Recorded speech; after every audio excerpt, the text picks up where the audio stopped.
Good morning, good afternoon, good evening, everybody. However you happen to be watching and or listening to this, I want to welcome you to the latest episode of the Gaming Circle podcast. The podcast where this week, we're about 10 minutes late.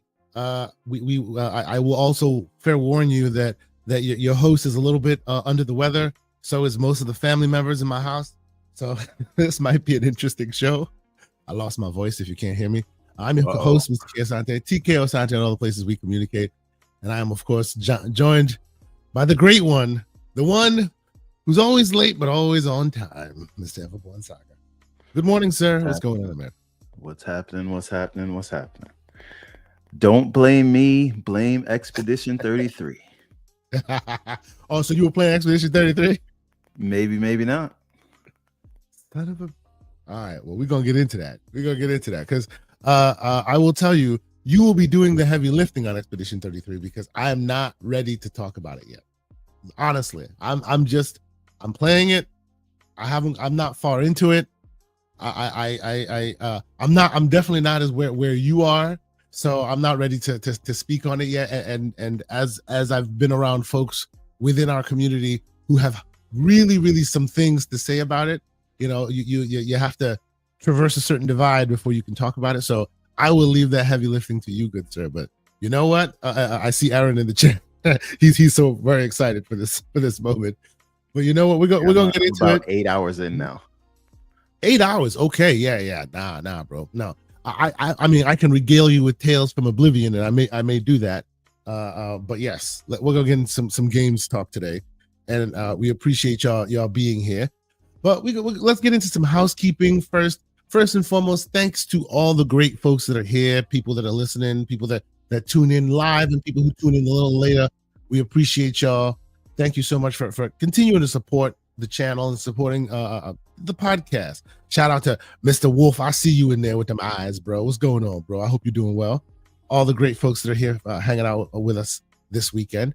I will ask, if you haven't already done so, check out the spoiler discussion that myself, a great community member Lucius Augustus, and the great Infinite Umbra, who's also in the chat. We had that last week. We dropped that in the feed. Wanted to drop it a little later because I wanted anyone who wanted to have the opportunity to play it, be unspoiled, had the opportunity to do so. And now I would ask, if you have a chance to, go check it out. I think you'll find that our conversation may kind of crystallize things for you. It might be a little fruitful for you for a little another level of understanding of what you were playing. It was a very great game. We loved it. So shout out once again to Compulsion and the team for an awesome game. And if you haven't checked it out, go check out the game and check out the spoiler discussion. But Mr. Everborn Saga, sir, I guess this week I gotta warn you, I'm running on a little bit of fumes because my house is full of the cooties. It went through my wife, my daughter, and now my son. I'm not feeling too great, so this might be a little short. What I will tell you, but we can go ahead and get started, sir. I know you want to talk about it. Do you just want to start with Expedition 33, or do you have other games that you want to start with first? I got a few other things I tried this week. Okay. By the way, before I get to things that I tried, something I bought yesterday, finally, which I wanted from day one, was Dragon Ball Sparking Zero. Yes. I had my eye on that game from day one, but the damn thing never goes on sale. Just never. And so I think there was like like I got, Steam will send you a notification like an item on your wish list is on sale. Mm-hmm. And then even on sale, it was like $53. And I'm like, this game's 6 months old. What are we doing? That Nintendo business model. It is what it is. Yeah. So, but then I checked the Deals GG, and Green Man Gaming had it for like $43. So I was like, all right, I still think this is high for a 6-month-old game, but this is the best it's going to get. So I picked that up. I'm going to try that later. And then there's another game called Steel Seed. Oh yeah. Yeah. Yeah, So I've been hearing a lot of interesting talk about Steel Seed. Have you actually played it? Talk about yes, it a little bit. yes, I put maybe an hour into it. Okay. But and I would have it. The reason it's only an hour is just because this week was disgusting with game releases, and so This is, I sir, would say to the sir, this point is of going to this. be a talking point today. It's going to be a Um, talking point today. We are going to have a conversation yeah, about I, this and week. But yes, right, continue. and I played a little bit of Oblivion. I think I put like two and a half Mm-hmm. hours in that. But I'm gonna let you talk about that because I'm gonna Uh-huh. put most of my time on the elephant in the room that is Expedition 33. But, uh-huh. but back to Steel Seed. So the best way I could describe it is like a maybe a lower budget and less fan servicey Stellar Blade. Okay. A Just bunch of like, robots. yeah, you're fighting robots. It's and I'm not comparing it to Stellar Blade. I'm just saying like maybe that's the wrong comparison, but you are like a humanoid robot thing. You're a little bit too quirky for what's going on because I think the game tells you in the opening that like you thought you were alive and now you have this RoboCop body and you're in this world run by machines. You're trying to get out.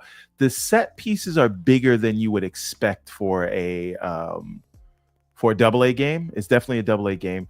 The combat is very interesting, although like South of Midnight, and again, I'm only an hour into it, so we'll see how much better the enemy stuff gets. But I would say the combat's more robust than Stellar Blade. But you get a sword, you can do your combos, you can do your parries, you can do some stealth, pull people over corners. So it's a like I don't want to say it's punching above its weight because it is like a $40 game, although you can get it on sale from Steam if you get it right before May 1st. So you can get it for 30 something dollars right now. And I think it's totally worth it for that. Obviously, some of it is not as polished as some of these $200 million AAA games, but they Do don't. you know the vibe this game is giving me? Tell me. And it's a different kind of game, but I don't know why it's giving me that same vibe. It's giving me Shadow Complex vibes. Have you ever played Shadow Complex? I haven't, but the opening of this game, and I'm gonna tell you tell me what Shadow Complex is like, but the opening of the game with the set pieces, with the little robot thing that you talk to, it's very sort of Star Wars-ish, like Jedi Survivor, the way that game opens. You get a lot of that here, right? So anyway, if you're looking to spend $30 on sale, I think this is a very interesting game, and I'm definitely going to come back to it. But I've just been bombarded. But this is one of the kind of things I would play. Very cool. Very cool. Like you're going to see now. This is from the opening, so you're going to see him pull somebody over the edge. I like that. I like that cool, like the cool, you're invisible, but you can still kind of see him in the environment thing. That's pretty cool. I like that. That's nice. Yeah. So, and so then it's definitely an indie team, but they kind of shooting their shot a little bit strong on this one, huh? Yeah. And you know what? I think that's the I don't know what you had planned to talk about today, but I think that that's discussion talk of the day. Yes. I want to have because we were having it with Lucius Augustus of the GC. The game is called Steel Series, Steel Seed. Steel Seed, which sounds like a Jamaican performance enhancement route, but that's neither here nor there. Indeed. I like the way the combat happens. I like the new enemies they introduce. I like that, like when you start fighting one, they begin to swarm.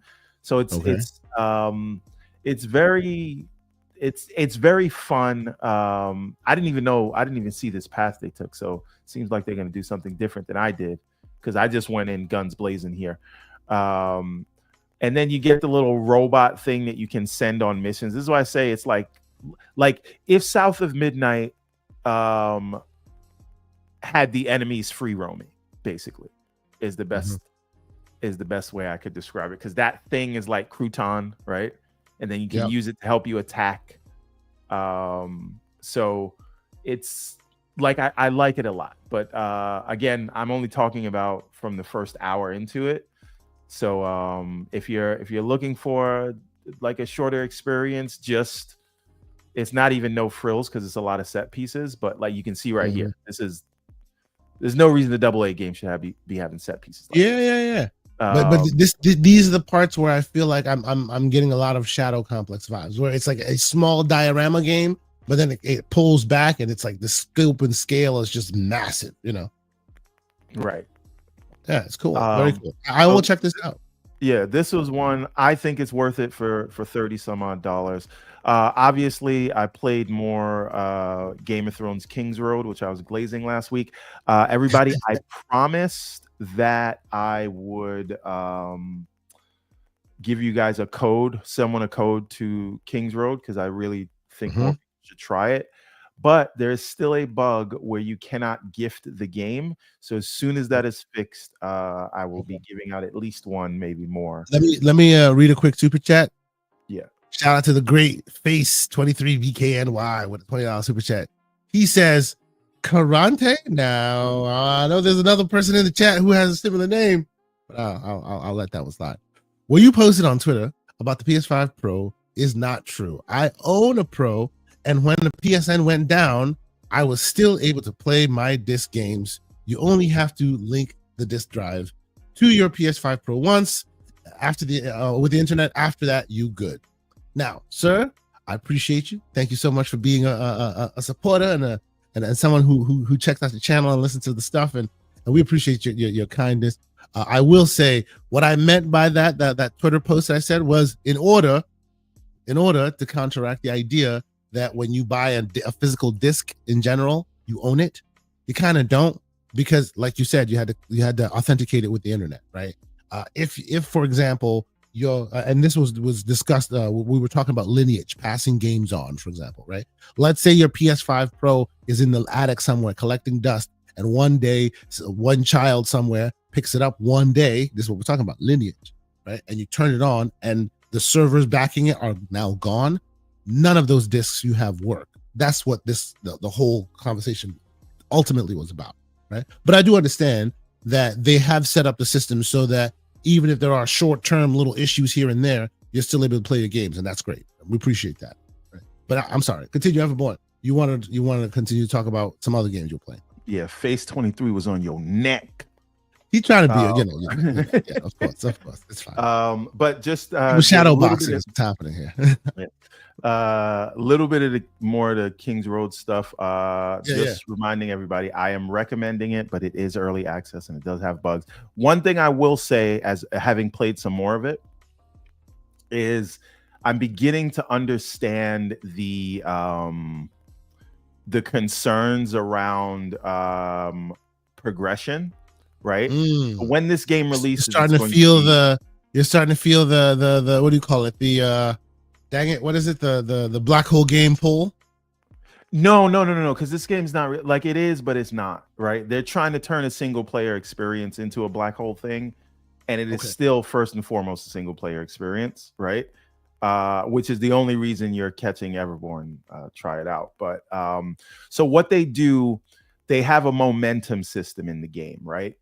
And you get momentum by doing things in the game, right? Like you can hunt bandits, right? You can clear bandit camps, give it back to the commoners. You can find gear, and that will give you momentum. So this is basically like your XP system, momentum, right? Yeah. But in order to do you can do any quest when you want, but they'll tell you this area of the map, or so it's like areas of the map will have different difficulty levels, right? So that doesn't scale, which I think I like that. So like if I was lower level and then I leveled up and I come back to an area, I'm one-shotting everybody, right? Yep. But but certain parts of the map, like the difficulty level increases. So they say your recommended momentum is this amount. You can go do this mission if you want, but you better be damn good or you're going to get one shot, right? So like technically the moment you open the game, you could go to King's Landing, but if you do, they're taking away 1,000, right? They're taking away 1,000 HP with one hit, and you only have 200 HP when you start, right? So it's that kind of thing. But they're very good about letting you know. You know, like Elden Ring, you go into a place you shouldn't be, you just die, and there's no warning. This they'll tell you, but the problem is the mainline story takes place all over the map. So they might send you to somewhere when you're trying to mainline it, and that's a more dangerous area of the map. And you got to meet somebody, have a conversation, do whatever you got to do, help a little skirmish, help a war that's happening. So it's weird that you're trying to mainline it, but you can't. You could, but you're probably gonna die. You're trying to mainline it, but you can't because they have not took you along the story so that you will have enough experience at that point to be at the level of the people they're sending you to go talk to. So you then you have a mainline quest, but then you're gonna have to go do something else in the game. As I said, there are raids that you could do, and that's a party system. It's like you're going into a dungeon. That's the only multiplayer element of it, and it's separate from the game. Or there is sort of memories from old trees. I can't remember the name of the trees, but that's when you have to fight the first men, like the tree people. That's like a sort of a horde mode thing. So you fight them, and then you'll get momentum like that, and then you'll just look for any side quests you can, or try to upgrade your equipment. All of that will give you more momentum, and that's how you raise. But if you just want to mainline it, and that is something that a lot of people like to do, it's going to be very difficult, and it's forcing you to interact with the other elements of the game. So I say all that to say that is the reason I think you'll see people that have 67 hours, 140 hours tell you it starts very strong, but then the amount of momentum that is required from story mission to story mission as it progresses vastly increases. So I might be able to say, all right, now I got to take an hour and go do some other stuff, but later on, this is going to take me all day to get my momentum up, and it feels like you're hitting these brick walls. So anyway, I just wanted to I understand some of the criticism now. I do think the main product itself I have a question. Is still worth checking out. So are you saying is this an issue where, because I get why they'd want to kind of funnel players into different experiences. I mean, we built this complete experience. We don't want you to mainline the thing. We want you to experience everything we've built, so we purposely make it difficult for you to traverse the next mainline quest until you filled it in with some of these other things. That makes perfect, from a gaming centric perspective, gaming design perspective. It absolutely makes perfect sense. But I guess my question is, in that, what they're asking you to go contend with, what they're asking you to go fill in that time with, is the quality of experience not as good as that mainline quest, and that's what's causing people issues? So being early on, it's not. But what I hear from people with 100+ hours is those things that you have to do get repetitive. They are not yet, but you're talking to somebody who's 15 hours into the game. Okay. Right. I might have a completely different story. The other thing I will say is because I was reading a lot of those reviews, and people were saying like they're funneling you into the sort of monthly subscription that's going to give you a certain amount of gold and a certain amount of whatever. You don't have to do any of that. You don't have to pay, but the things that they are offering you are these quality of life things, and it gets annoying. Like, so for example, fast travel, you have to pay in-game currency for, right? Unless you unlock the free fast travel. You could buy that with money, or you could use the in-game currency to do it. But people will say, well, you know, Let me guess. The in-game currency will take you like 60, 70 hours to grind it out. Yeah, or you could just pay 15 bucks to buy it real quick. You could, but you could also, because they're very good about this, you could just click through every item in the tutorial and they give you in-game currency to do it. If you just go to the tutorials in the menu, click forward, there's like 40 different tutorial things, and you will get like 5 in-game currency for each one you click through, right? Like you then have like 200 in-game currency, which is what it costs to buy the free fast travel. So everything they're doing is sort of incentivizing you to look here, learn how to play the game. If you do, you can fast travel for free because you can use that money to do that, right? You understand what I'm saying? I get what you're saying. So, and it's early access, and so I think the issue is that people's complaints aren't unwarranted, but that's why it's early access, and they've acknowledged that they need to balance out how much they're asking you to do, like how much the momentum that they give you versus how much it increases from the mainline mission, so that you don't start to feel like it's tedious. Because as soon as you feel that and you're clocking in the work to play a game, then you don't want to do it. So they have to. What I'm saying is I agree with the system in place, but it needs to be balanced such that people don't feel bored or like they've hit a wall. Hopefully that makes sense. Anyway, next game. Are you sticking with it? Unless you have more questions. Last question. No, that last question. Are you sticking with it? In the world where we are in, are you sticking with it? I would have stuck with it if 2 RPGs didn't get dropped on my head in the same week. Would have and if. Okay, we are moving on. No, what am I not gonna play Expedition 33? Hey man, I'm just asking the question. So yeah, since Oblivion came out, I have not touched the Game of Thrones game, but it's not because I'm like fed up with it or anything. It is just like it's too many damn games. I want to think if one more thing and then we can get on to the main thing. Mandragora. Why does that sound familiar to me? It is a beautiful Metroidvania. It's like with an insanely like high level animation style, like just nuts, sword and board. Yes. I played it 2 years ago, the demo during the Steam Next Fest. I remember it. Think about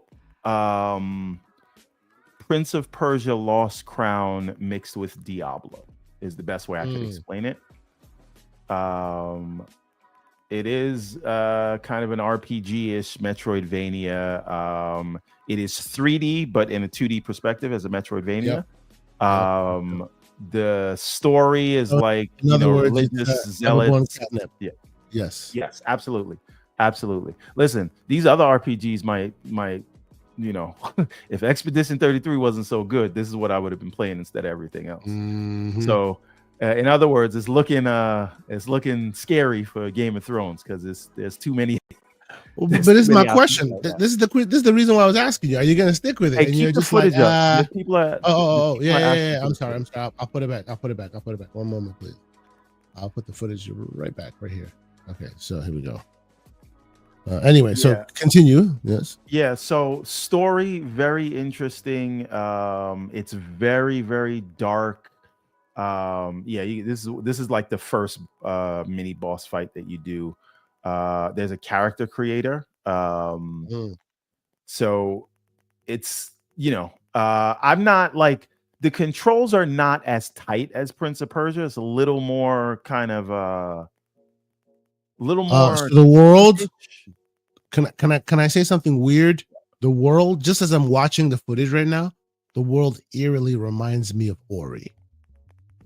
Oh yeah. I could see. It's like humans are now walking in the same world that Ori was in. Yeah, but even It's Ori very was weird. still 2D. This is 3D, right? No, it is no, but Ori had a 2D. It was also 3D in a 2D plane. It had that vibe.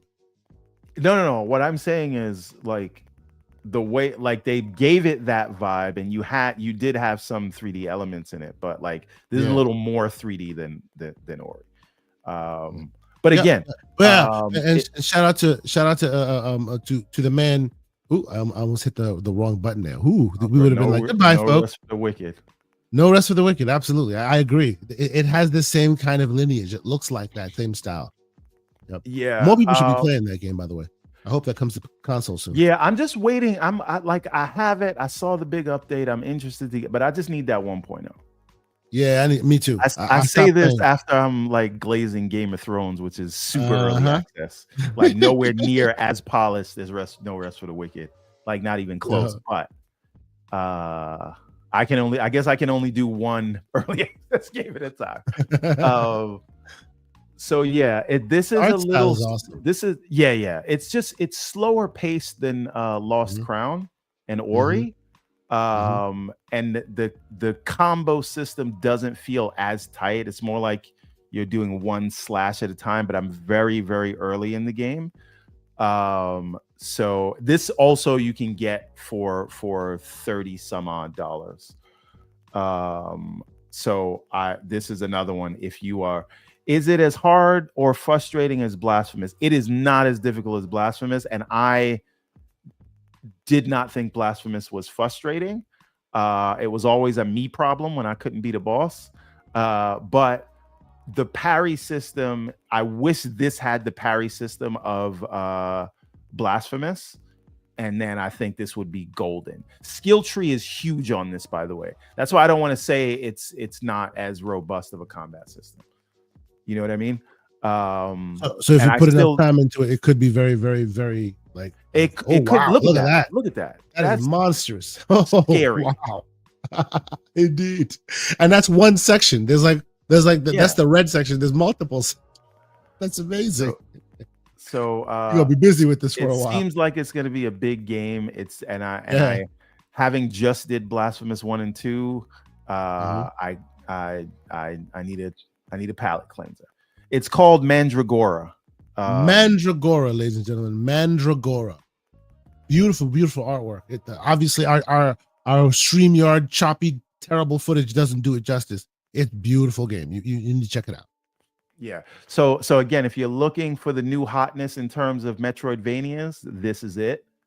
And it's doing. I like that it's doing its own thing. I can see inspiration in it, but like, you know, Ori combat is very different from Prince of Persia: Lost Crown, which is very different from Blasphemous. So even though like I'm kind of used to certain kinds of combat that this is not, this is still very clearly doing its own thing. So but you see what I mean? Like the combo system is just kind of hack slash. It doesn't really feel like it's not as robust just yet. Yeah, but it might be getting there once you open it up a bit more. We shall see. Yeah, that's good. But yeah, so play this for a little bit, and then I'm gonna let you talk about this. The boot is on the neck real quick.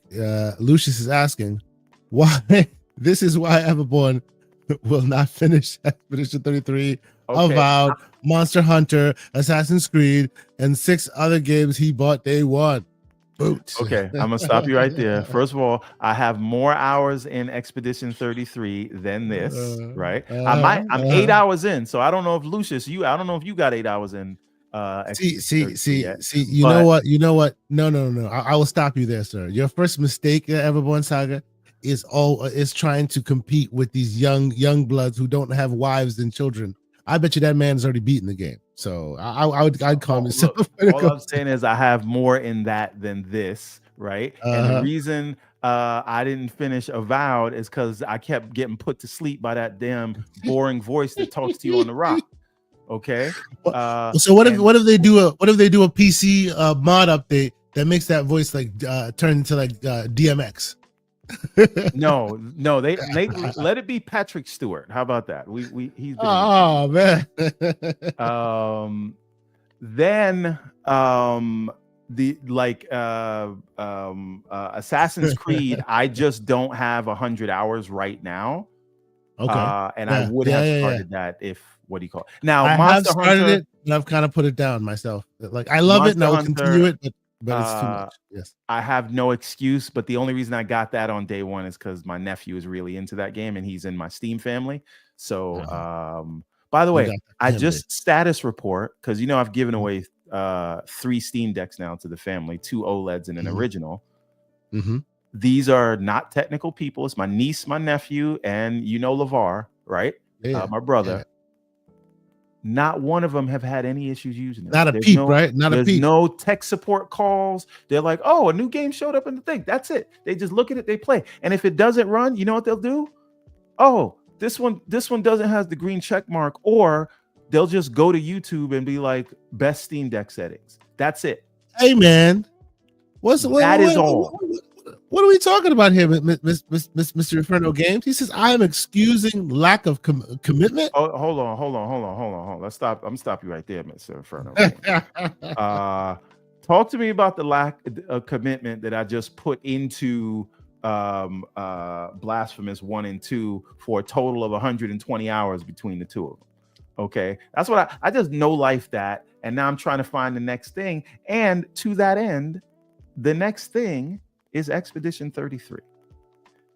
I will say. Hold on. Let us put some ground rules up here. How far are you going? No, I'm not going to bring up any spoilers. Okay, so if that's the case, I don't want to ruin it. I'm not going to put normal footage on it. Instead, I will play footage from the great Xbox era, their review of it. I'll just play their footage. It's just straight up normal footage. There will be no spoiler talk, so we'll do that, right? And I will ask, gentlemen and ladies, if you have a chance to check out Xbox Era's review. They did a great job. So, Everborn, what are your thoughts, sir? I am in love with this game. Like it came out. What day did it come out? Thursday? Whatever day it came out. I put 4 hours straight into it, like played till 1 a.m, right? And then I played again this morning for another few hours, and like I cannot put the game down. It starts so strong from a conceptual standpoint, and then they get you emotionally. They do a really good job of getting you emotionally invested into why you are going on this quest that you have to go on. And beautiful world building, awesome storytelling. The characters all look cool. Shout out to John Wolfe. And it is the most French game I've ever played. FRPG, son. FRPG.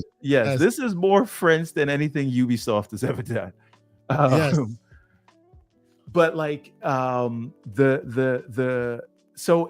story, so there's certain things in RPGs that you put up with because the story kind of keep you going, right? Yep. And that's the Arc de Triomphe, just broken in half.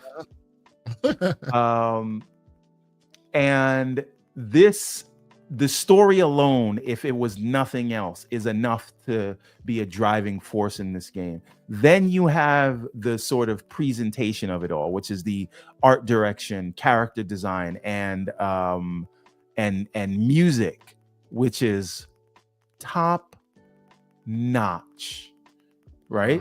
By the way, it looks like the main character is Robert Pattinson, but it is actually the guy that plays Daredevil, which his name escapes me. Yes. Charlie Cox. Charlie Cox, right? Yes. And there's just the voice acting in this is. And by the way, before you move on from the face, from the likeness, yes, it does look like Robert Pattinson. Yes, the voice is Charlie Cox, but I will tell you, when I saw this behind closed doors in Germany, the face was literally the name, the main, one of the main developers' face.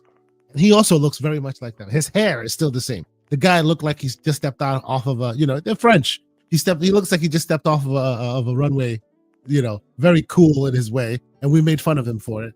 So they kind of just changed the guy's face at last minute just a little bit, but by and large, that character was really cool from day one because it's kind of the likeness of one of the developers. So, one of the art designers. I'm sorry, one of the art designers. Forgive me. Yes. Yeah. Yes. Shout out to Aaron. Thank you.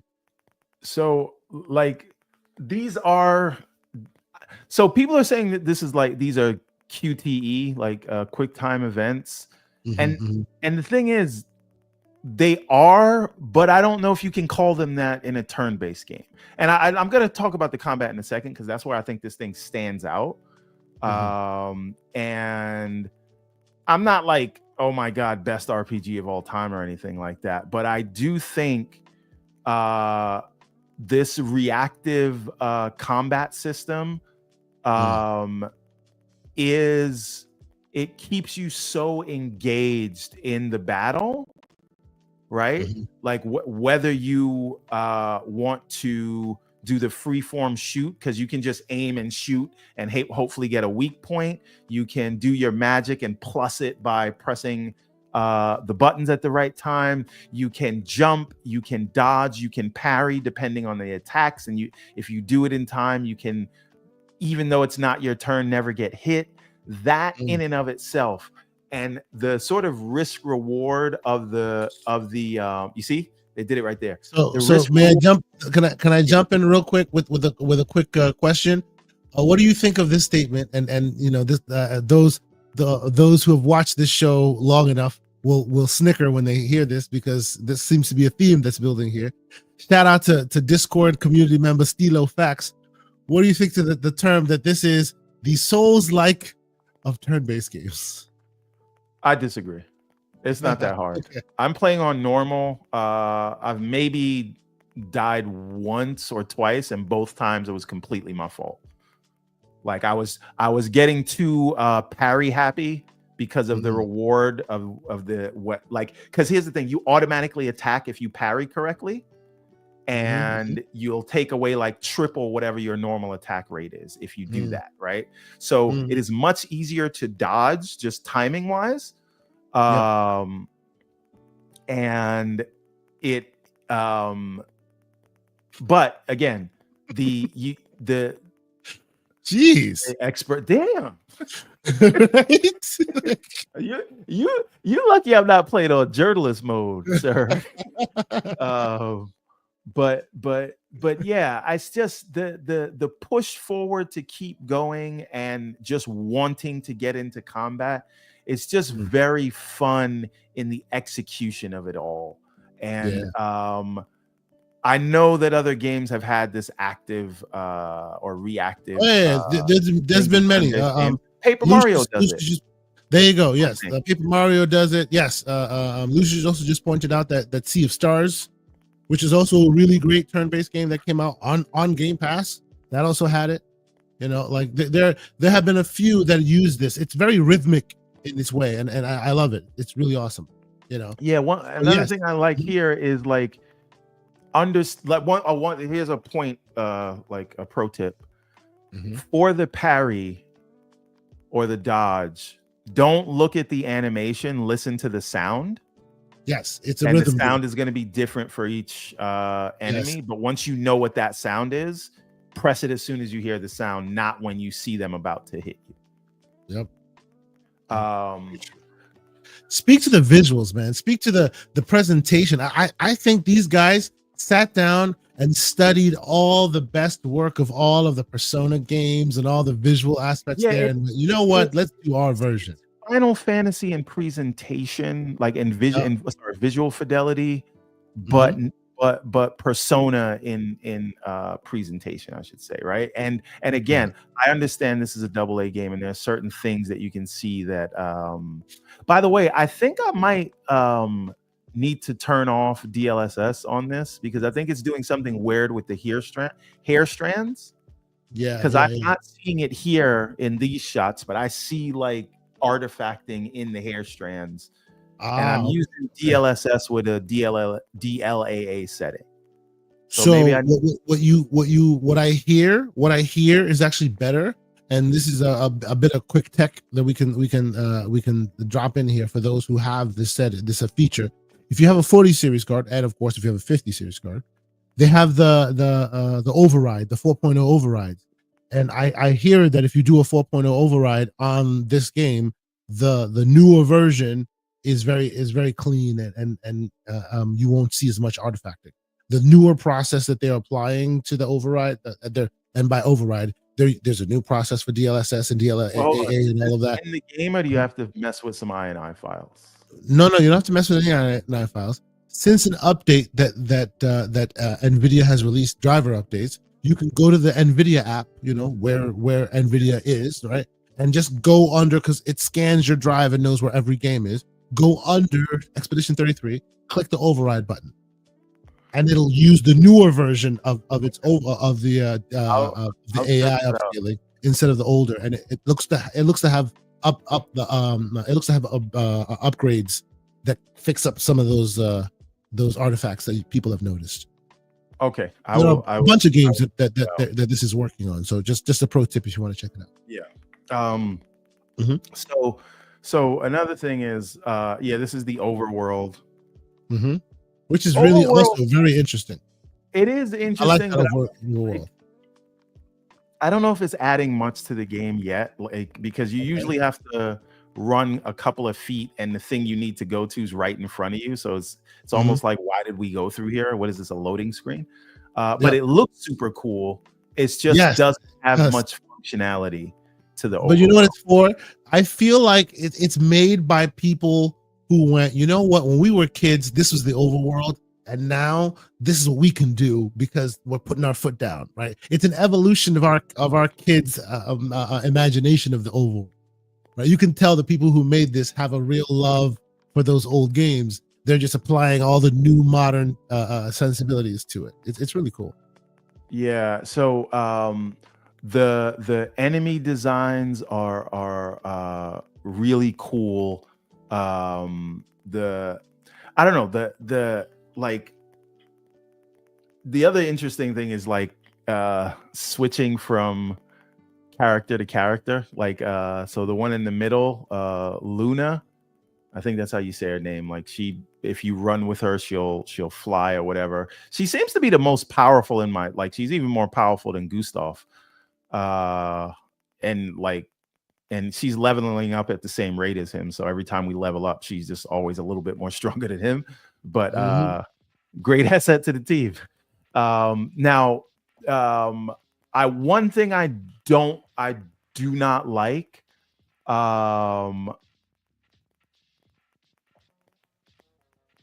is when you are in, you're not in the overworld, you're in the main, you're in an area, right, an open zone. There's no map. Yeah, and it is very easy to get lost. So it's a semi-linear game, so you can't really lose your way. But yes, it would have been cool if it had a map. It really would have been cool if it had a map. I agree. No. You don't understand. You don't understand. Especially when you go to the Red Tree Garden or whatever it is. These places are like mazes, right? And it is near impossible. Or for me anyway, just to figure out how. Where I've been, you got to go to a place 3 times before you remember an artifact. So, yes. See, Aaron has experienced this as well. But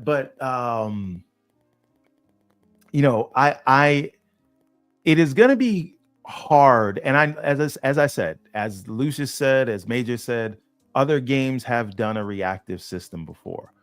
But I think this pulls it off in a way that is more engaging, at least in the ones that I've played, right? This pulls off the reactive system in such a way where if you're going to go turn-based, I feel like you just need to steal this. And I don't care who did it first. Steal this. These guys did it really well, right? And again, praise to everybody else that did it, but take this. Well, like what we also were talking about. They also clearly took a lot of the visual cues from development studios like Atlas and whatnot, right? Look at the UI UX implementations. They're very, very, very avant-garde in their way and interesting and forward facing and whatnot. I'm sure it was a pain in the butt to do. Every time I've heard Atlas speak about how they do the UI UX, they do it great every time, but they always complain about how terrible of a time it takes to get it to get it just right. Yeah. So Ben Starr's also in this game. I don't know why I can't think of his name right now, but he played Gollum in the Lord of the Rings movie. Oh my goodness! Now you're gonna make me get his name. That's right. Yeah, the villain in Black Panther. Yes. One. Done so many things, like the one of the greatest mocap artists in the world. Yes, we understand. Right. Andy Serkis. Andy Serkis. Yes, he's also in the game. Thank you, Al. Appreciate you, sir. So it's just everything, the sight sound roller coaster of it all is just so good. And again, you just feel a sense of power with every attack. It's very rewarding, right? Yeah. I'm always like excited when I get in a battle, to the point where like I'm like, give me some more enemies, right?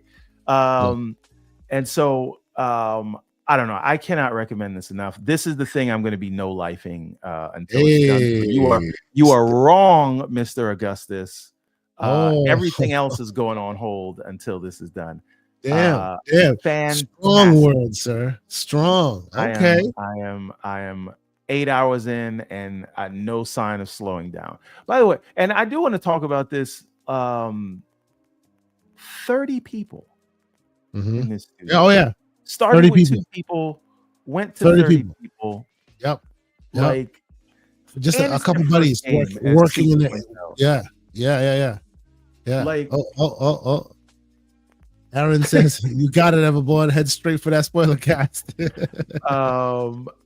But like and the scores on this are great, and from what I'm playing so far, it is just well deserved. Now I there's 2 things I want to ask, right? And I had a conversation with Slow-Mo, a friend of the channel, about this earlier in the week. Does Square, not specifically Square, but Final Fantasy, is Final Fantasy on notice? Because since Final Fantasy, I don't know, when did they make the pivot to action in the Final Fantasy series? Remake. No, but I think remake is wasn't that the first? No, I think that was the first time they showed it off. Because 15 had the action. Yeah, you're right. You're right. I think and I think 14 is action as well. Was it? Yeah, but again, new engine they changed to that paved the way for that. Yeah, go ahead. Once again, I think the point I'm coming to is there's a lot of Final Fantasy fans that want them to go back to turn-based or something more. And like, I just wonder, like, do they need to be paying attention to this? Oh yeah. Yeah. Right? Like I really think it is gonna be like, if you're making a game that is this level of fidelity or whatever, and it's turn-based, this is awesome. I'm gonna be like, are you coming at this level? Right? Check out what Alvin says here. Alvin says that the official Final Fantasy VII Twitter account congratulated them, enthusiastically responded. That's awesome, man. That's good. That's game recognized game. That's right. That's right. Beautiful. But no, I say this to say I would love to see the next Final Fantasy, which isn't coming out anytime soon because they still got to do the third in the 7 remake. But whatever the next mainline Final Fantasy is, I would love for them to adopt a system like this. And don't worry about if you're stealing. Listen, good artists borrow, great artists steal. Right? It's just this is fantastic. Now, the real And listen, some people are saying maybe Atlas got to go on notice too. Right? Nah, so okay. Like I wouldn't say I'm I would not say this is making more that claim. I'm homage. just saying this is what I've heard some people say. Sure. Okay. It is good to have competition. I appreciate that. That's good. I honestly, ladies and gentlemen, I bet you prepare yourselves. You're gonna hear me gush and lose my mind over this thing next week. I just started it. I just got through. I'm feeling my way through it, but of course life has been happening and I haven't been feeling great, and the kids and all, family and all that. So I need about 2, 3, 4, 12, 18 hours of silence. Once I come back to earth, I'll talk to y'all about it. So chances are next week you'll hear me chat all about this thing too. But Everboard, anything else you wish to discuss with? Yes. By the way, Dr. Dry Rub in the chat. What a classic code. Axiom Verge 2. What a brilliant game. If you get that, thank the man, because that's a beautiful game. Awesome game. Okay. And shout out to Soil Tech. With the great Soil Tech. He says, Moto, please like and subscribe. All right. So, but the one thing I will say about this, right? Oh, that was monster too. The Arkham collection. Damn. Very nice. One thing I will say about this game is like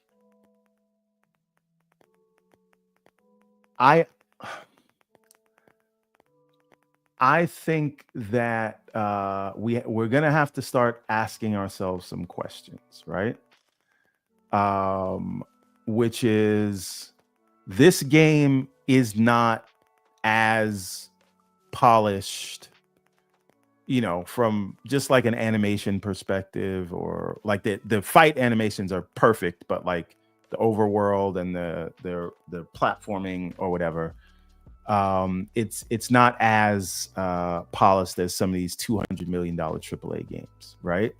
But because of ingenuity in game design and really good art direction and tools from UE5, right? He said it. Well, the least number is not here. Go ahead, continue. No, he'll show up. I really have to ask a question, right? Like, do we is the extra level of polish that you get from spending 7 years and $150 to $200 million on a game worth the extra 100? I don't know what the budget on this game was, but he heard it. Right. So my question is it worth it, right? Because if ultimately what you're looking at is the experience of what you get and what you take away from it and the art of it, do you need the level of polish that you would get in, say, an Assassin's Creed Shadows, right? Where everything is interactive, you're not using hair cards, as they say, or is what it's really about is the gameplay, the art direction. But see, one thing I would tell you, look, while I agree with you that optimizations need to be made and that they should do a better job, by and large, the gaming industry by and large should do a better job of optimizing for it, instead of bloating, spending, feature creep, and then firing a bunch of people like we've seen, all that. I will say this is an optimized vision of what you're seeing here, and it's putting the emphasis where the emphasis, in your opinion, and I agree with that opinion, belongs, which is the creativity and the gameplay, right? Like a game like AC Shadows, while it's way bigger budget and way bigger scope, it also has its usage and its value as well. It's not to say that just because this did it this way, that now all foliage must be stagnant, because it doesn't have to be, right?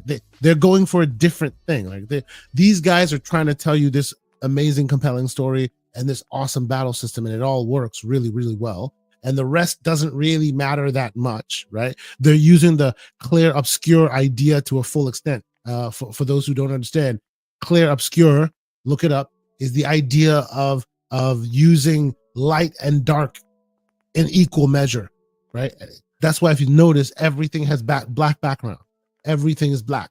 If you're checking out some of the battle areas, you'll see that some of the areas are very juxtaposed. For the Ascent. Ooh, the Ascent's also a great game. Also great. But yeah, needless to say, they're using all that to not only like play with color and visuals and all of that, they're also using it to save themselves money, right? So they don't have to render all of that extra crazy, because what they have on display is freaking amazing, right? So they're doing it right. All I'm saying is, I would say that a game like AC Shadows, while they can shave their corners as well, right? They can also exist and have their world and their ecosystem where everything moves and but still can shave some corners as well. I would love to see that vision, right? And this vision doesn't necessarily negate that genre. I'm not speaking in any forms of absolutes that this is the only. Oh no, way. Of course. But I'm not what I am advocating for is, unless you are an IP that is at the level of an Assassin's Creed that has sort of pedigree of that. Scope and scale. As a whole, the industry should focus more. This should teach making them more things like this. Yeah. And still, if you're a Call of Duty because you print money, if you're an Assassin's Creed because you print money, if you're a God of War, you print money, Spider-Man, you print money. Sure. Subscribe to the channel. And then that's great. But like more of this and less of those, because here's what you have to ask yourself, what you're risking, right? If you have that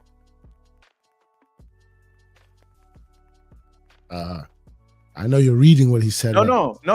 But once again, so for the listeners here, Lucius Augustus says, I just don't like the idea that people are advocating that AAA studios should advocate for this level of lack of polish while still charging full price.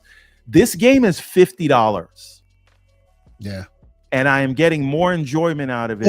No. I think what he means by the charging full price part is, if you advocate this way, and these guys did it right, but because they did it right, the fear is that the lessons that will be learned by the big mouth breather companies is, less polish, we can still charge them full price. They won't do it right.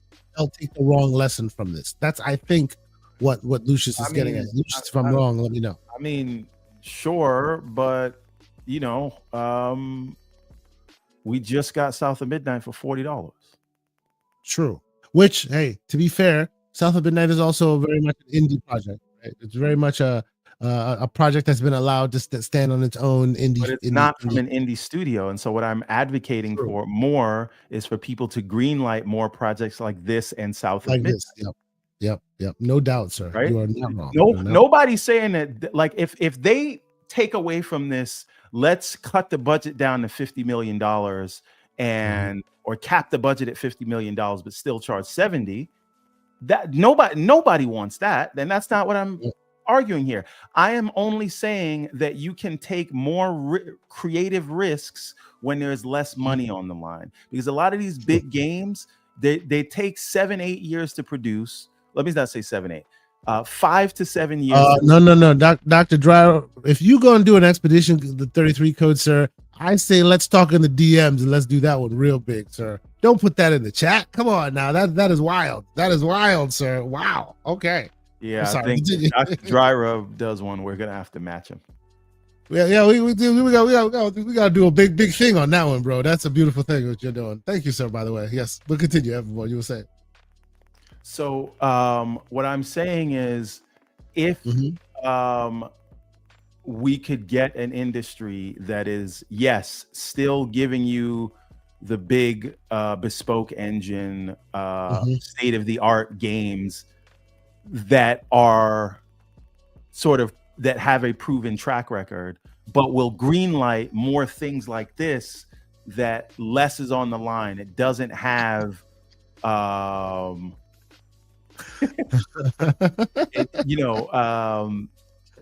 it doesn't have to sell 3 million copies on first day, right? Yeah. They just announced this did 500,000 copies on in a day, which Mhm. is fantastic, especially in the face of Oblivion, which you will talk about in a second. But that's a success for this game. But it True. wouldn't be a success for an Assassin's Creed. And so my Yeah, point very is, true.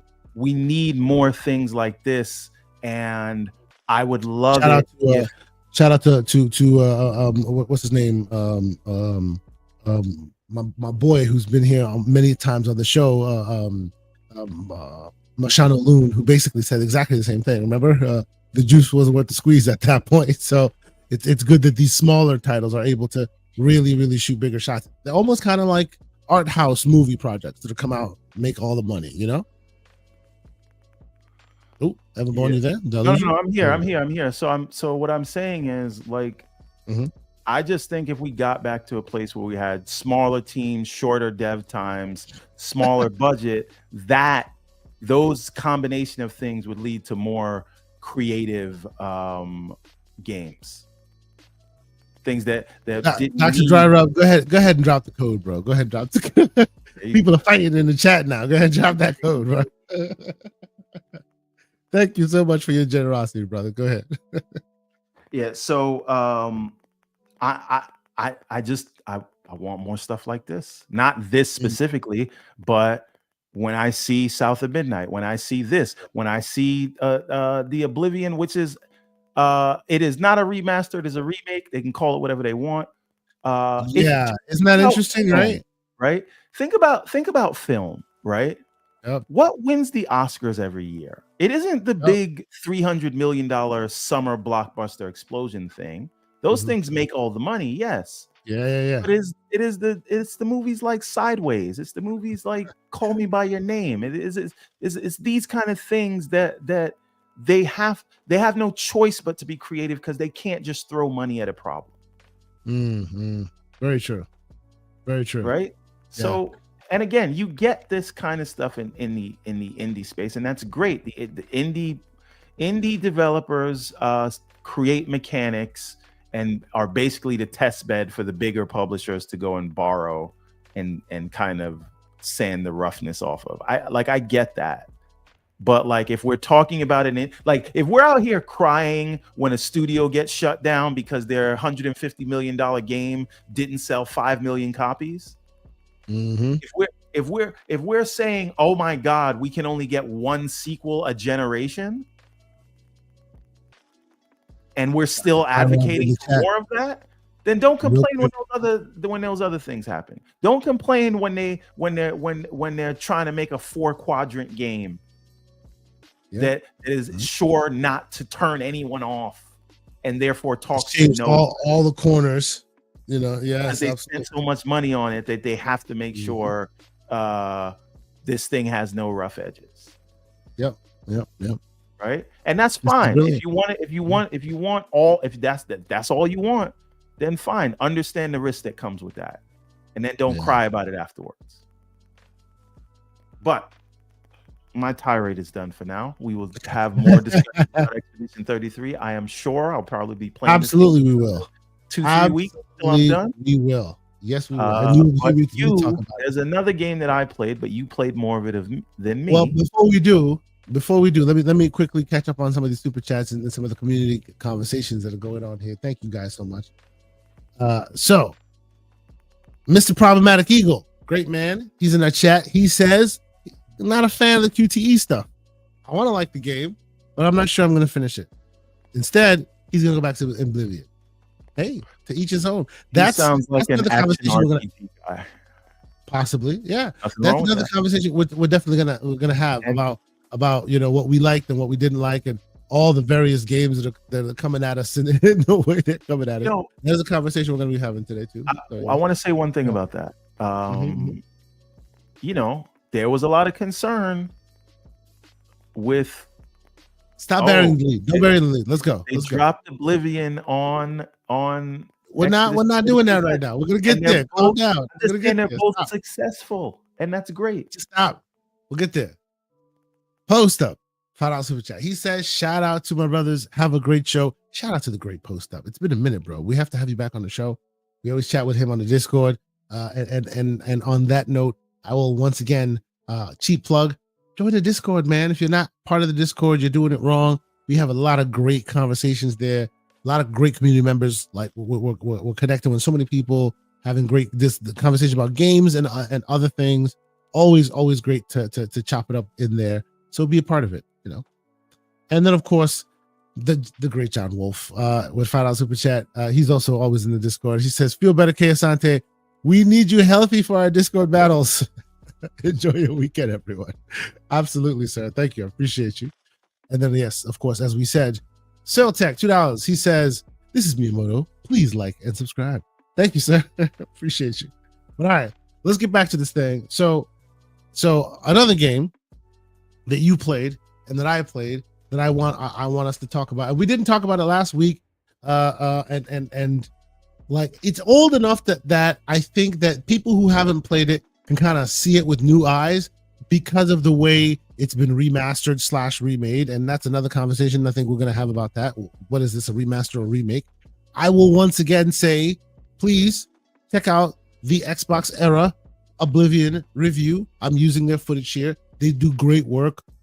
Lots of really talented folks there. I love all what they do there. I'm using their footage and I'm asking you to go check out the video for yourself.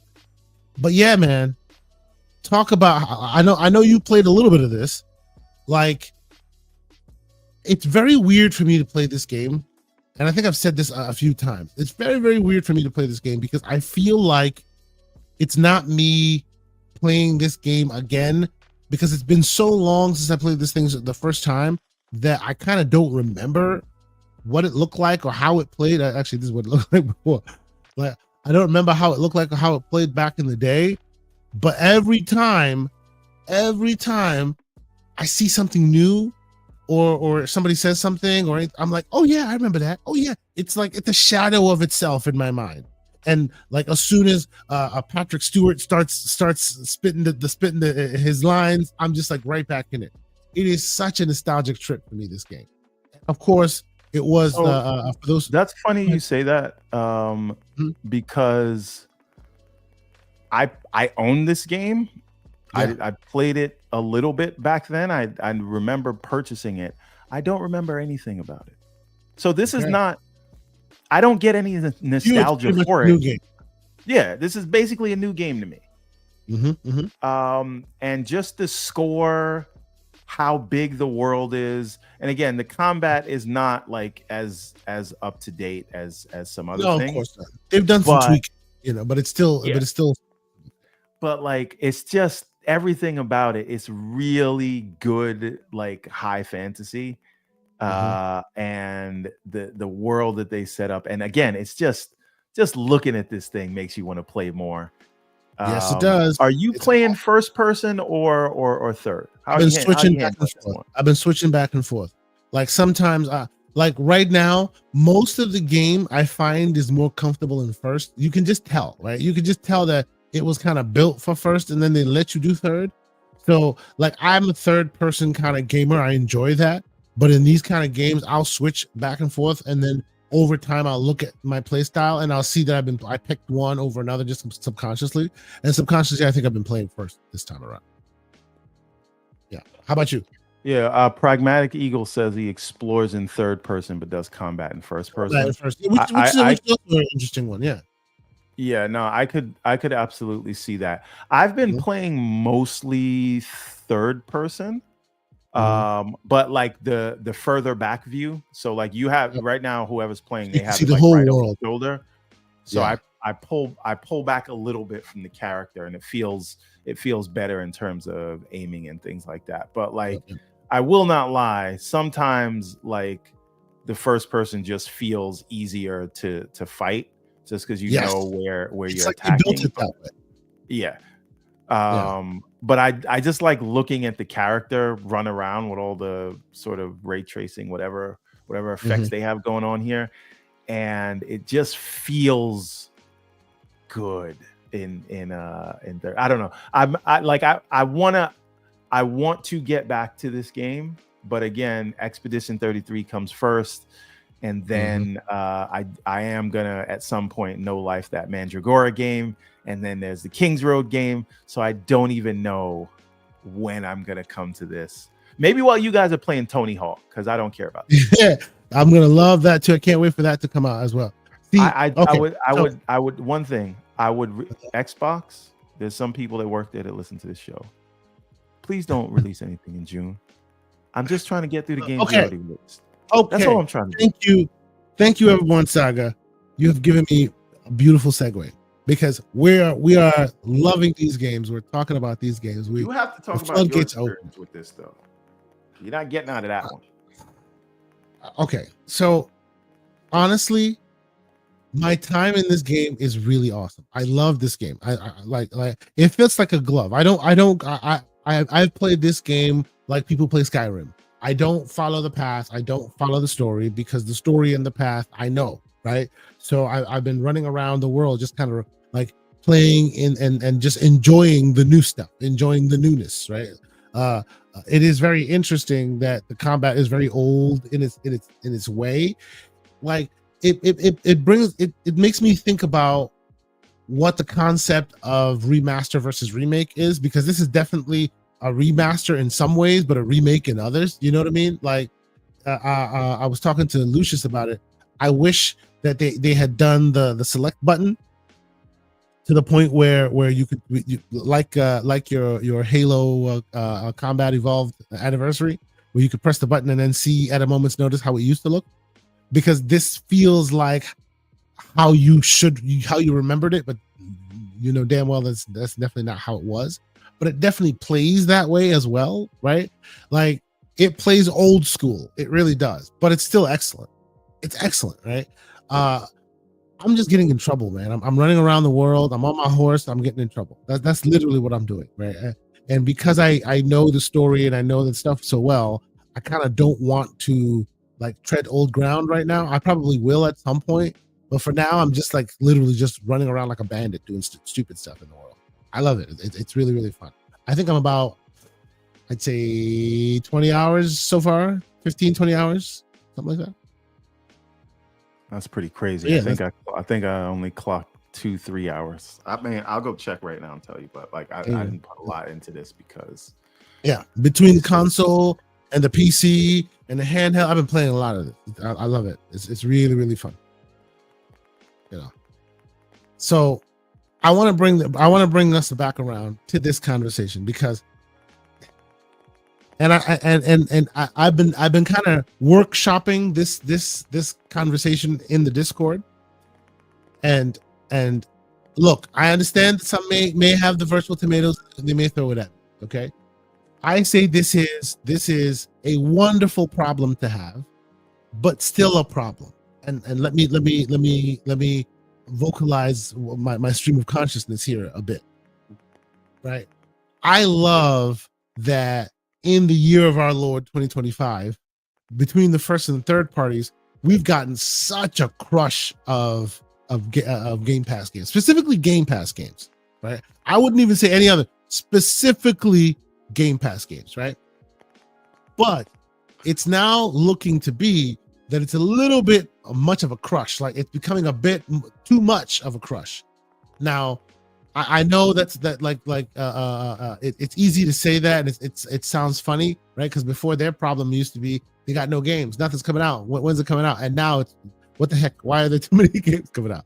But it's not that. Hear me when I say this. It's not to say that it's a problem necessarily, because obviously not everybody's going to play every single game, right? And because of that, you have to account for that, right? So there's large swaths of games coming in quick succession, right?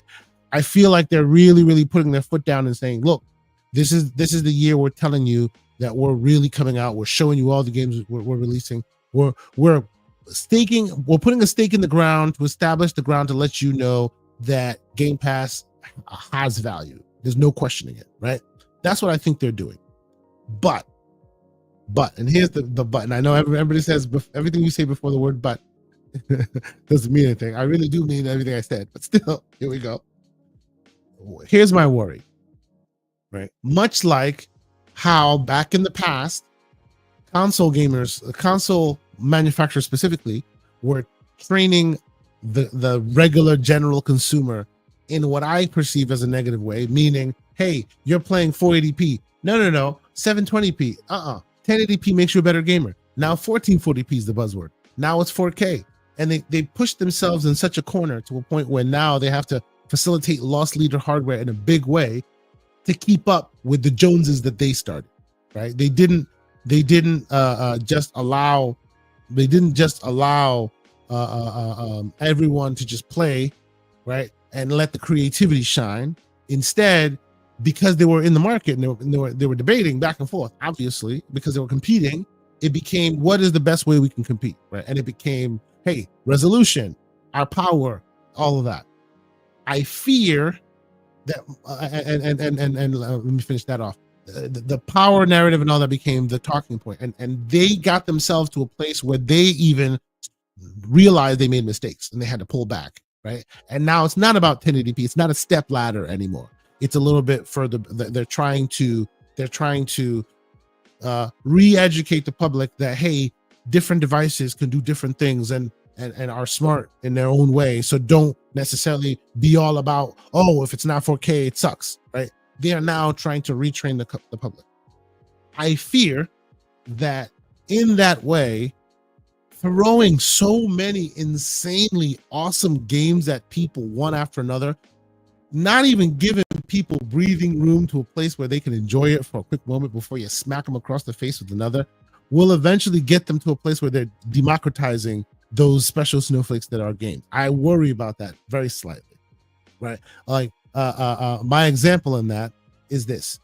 I would contend that this game, Oblivion, is Microsoft's or Xbox's version of the Demon Souls remake, right? An old game that they've put beautiful spit shine to, and now it's so much better, right? I believe that, like, it could do so much more. It could have had so much more of a time in the sun, right? But because it's one among many and they're smacking you across the face with many, those who love it will continue to love it. But the story is moving on because Expedition 33 is epic and it needs to be talked about as well, right? And then Expedition 33 is out and it's enjoying itself, and we're going to enjoy ourselves, and it's going to be epic and awesome. And then Tony Hawk, for those who love that, will love that. And then after that, everybody will focus on Doom: The Dark Ages. I feel like over time, we're kind of democratizing these epic, monstrous 6, 8, 10-year projects that require their time in the sun.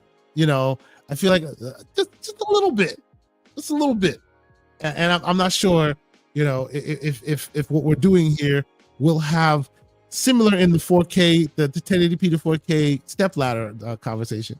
I fear that it may one day come about that they then go, oh, we didn't mean to make you think that all these things aren't themselves very much worthy of their time in the sun. You know what I'm saying? Like, they're becoming one catalog item after another, right? And that is my fear. That is the only thing I'm a little fearful of.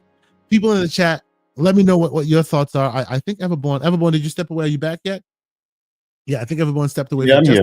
I'm here. Oh, he's back. So if you're back, yeah, I have to make a shot of coffee. Oh, no worries, bro. Tell me your thoughts on that. Again, I am not saying this is gloom and doom. I love this problem. I am singing to the rafters that this is the best deal in gaming. Like, awesome. But I have that small little tiny worry. And then another really tiny thing, Everborn, and I want you to jump in. If you're shooting your shots at this clip, those bullets better not start missing, because then the consumer base will come for you. Because come on now, you are now training them to expect this insanity at all times. What do you think? I mean, I will say, if you paid attention to the ABK court trial, this is what Sony was scared of. That Microsoft would be able to provide the expectation of best in class in a subservice. We're seeing it now. The thing is, like, I think that we can say, you know, what about Expedition 33, and what about, like, they're releasing them too soon, and can they keep up this clip if you build up this expectation? But the issue is, And you just again, heard someone say, the hammer shouldn't come for me. I'm not saying it's a problem. I see you with that. no. I Good mean, morning, it's sir. it's a you problem. It's a me problem. It's not Yes, an it's a Xbox you and me problem. problem. That's right. Yes. I'm just wondering. This is just me. This is me thought experimenting. In like 10 years from now, will we look at this time like this? This was the slippery slope towards that inevitability that we don't like. Is that where we're headed? Right? No, I don't agree with that viewpoint at all. Like the whole point was they had this service that sort of the growth matured, and everyone was like they could not keep. They had churn issues. They couldn't keep people up. They couldn't keep up with people's content expectations. And now they're doing that. And the thing is, this is only an issue if you feel you need to play everything day one. Everything. That's right. Absolutely. So right? So again, it's not even a real, because like we've said it already. Not every game will be for every game. Not everybody will play every. We just heard someone in here say that turn-based games weren't for them, and they're playing this. Absolutely. And so this actually, yes, it's an RPG, but it's filling a different niche, right? And we see that both games are wildly successful. Bethesda announced that this game has 4 million players already. And on the first day it came out, it went up to near 200,000 concurrents. Yeah. Right? And that's only on Steam. Forget about PlayStation, Game Pass, and Xbox sales, right? So I think that this is what the service needs if it is going to grow, right? You need and again, I think that the another thing about this is, so we're seeing this keep the same creation engine for all the mechanics of the game, but allowing UE5 to handle the visuals, right? And we saw the same thing happen in the Ninja Gaiden Black. I suspect we're going to see the same thing happen with Tony Hawk, because they kind of also did that with the first two, Tony Hawk 1 and 2. Same exact gameplay loop, exact mechanics. They didn't even rebuild it, and then they just put the great new skin of UE5 on top. Yeah. So my thing is this a tool we're going to see more people using? And is this Tim Sweeney's master stroke to kind of get rid of all the other engines? It's like, just stick the tip in, just use us for the visuals. Next time, why deal with all of that, right? Because who were the stalwarts now? It's Creation Engine, and now they just did a Creation Engine game, and threw the UE5 on top of it. Maybe this is a test bed so that Elder Scrolls 6 is just all in UE. Gas. Oh man, that'd be interesting. He said gas. But what I will say is, if this is what they're going to do, I'm very interested what Halo Studios will do with the Blam engine. Meaning, I know they're adopting UE5, but will they have the Blam engine for the underpinning so it still feels like Halo, but utilize UE5 for the visuals that they showed us off in that? So they've done it before.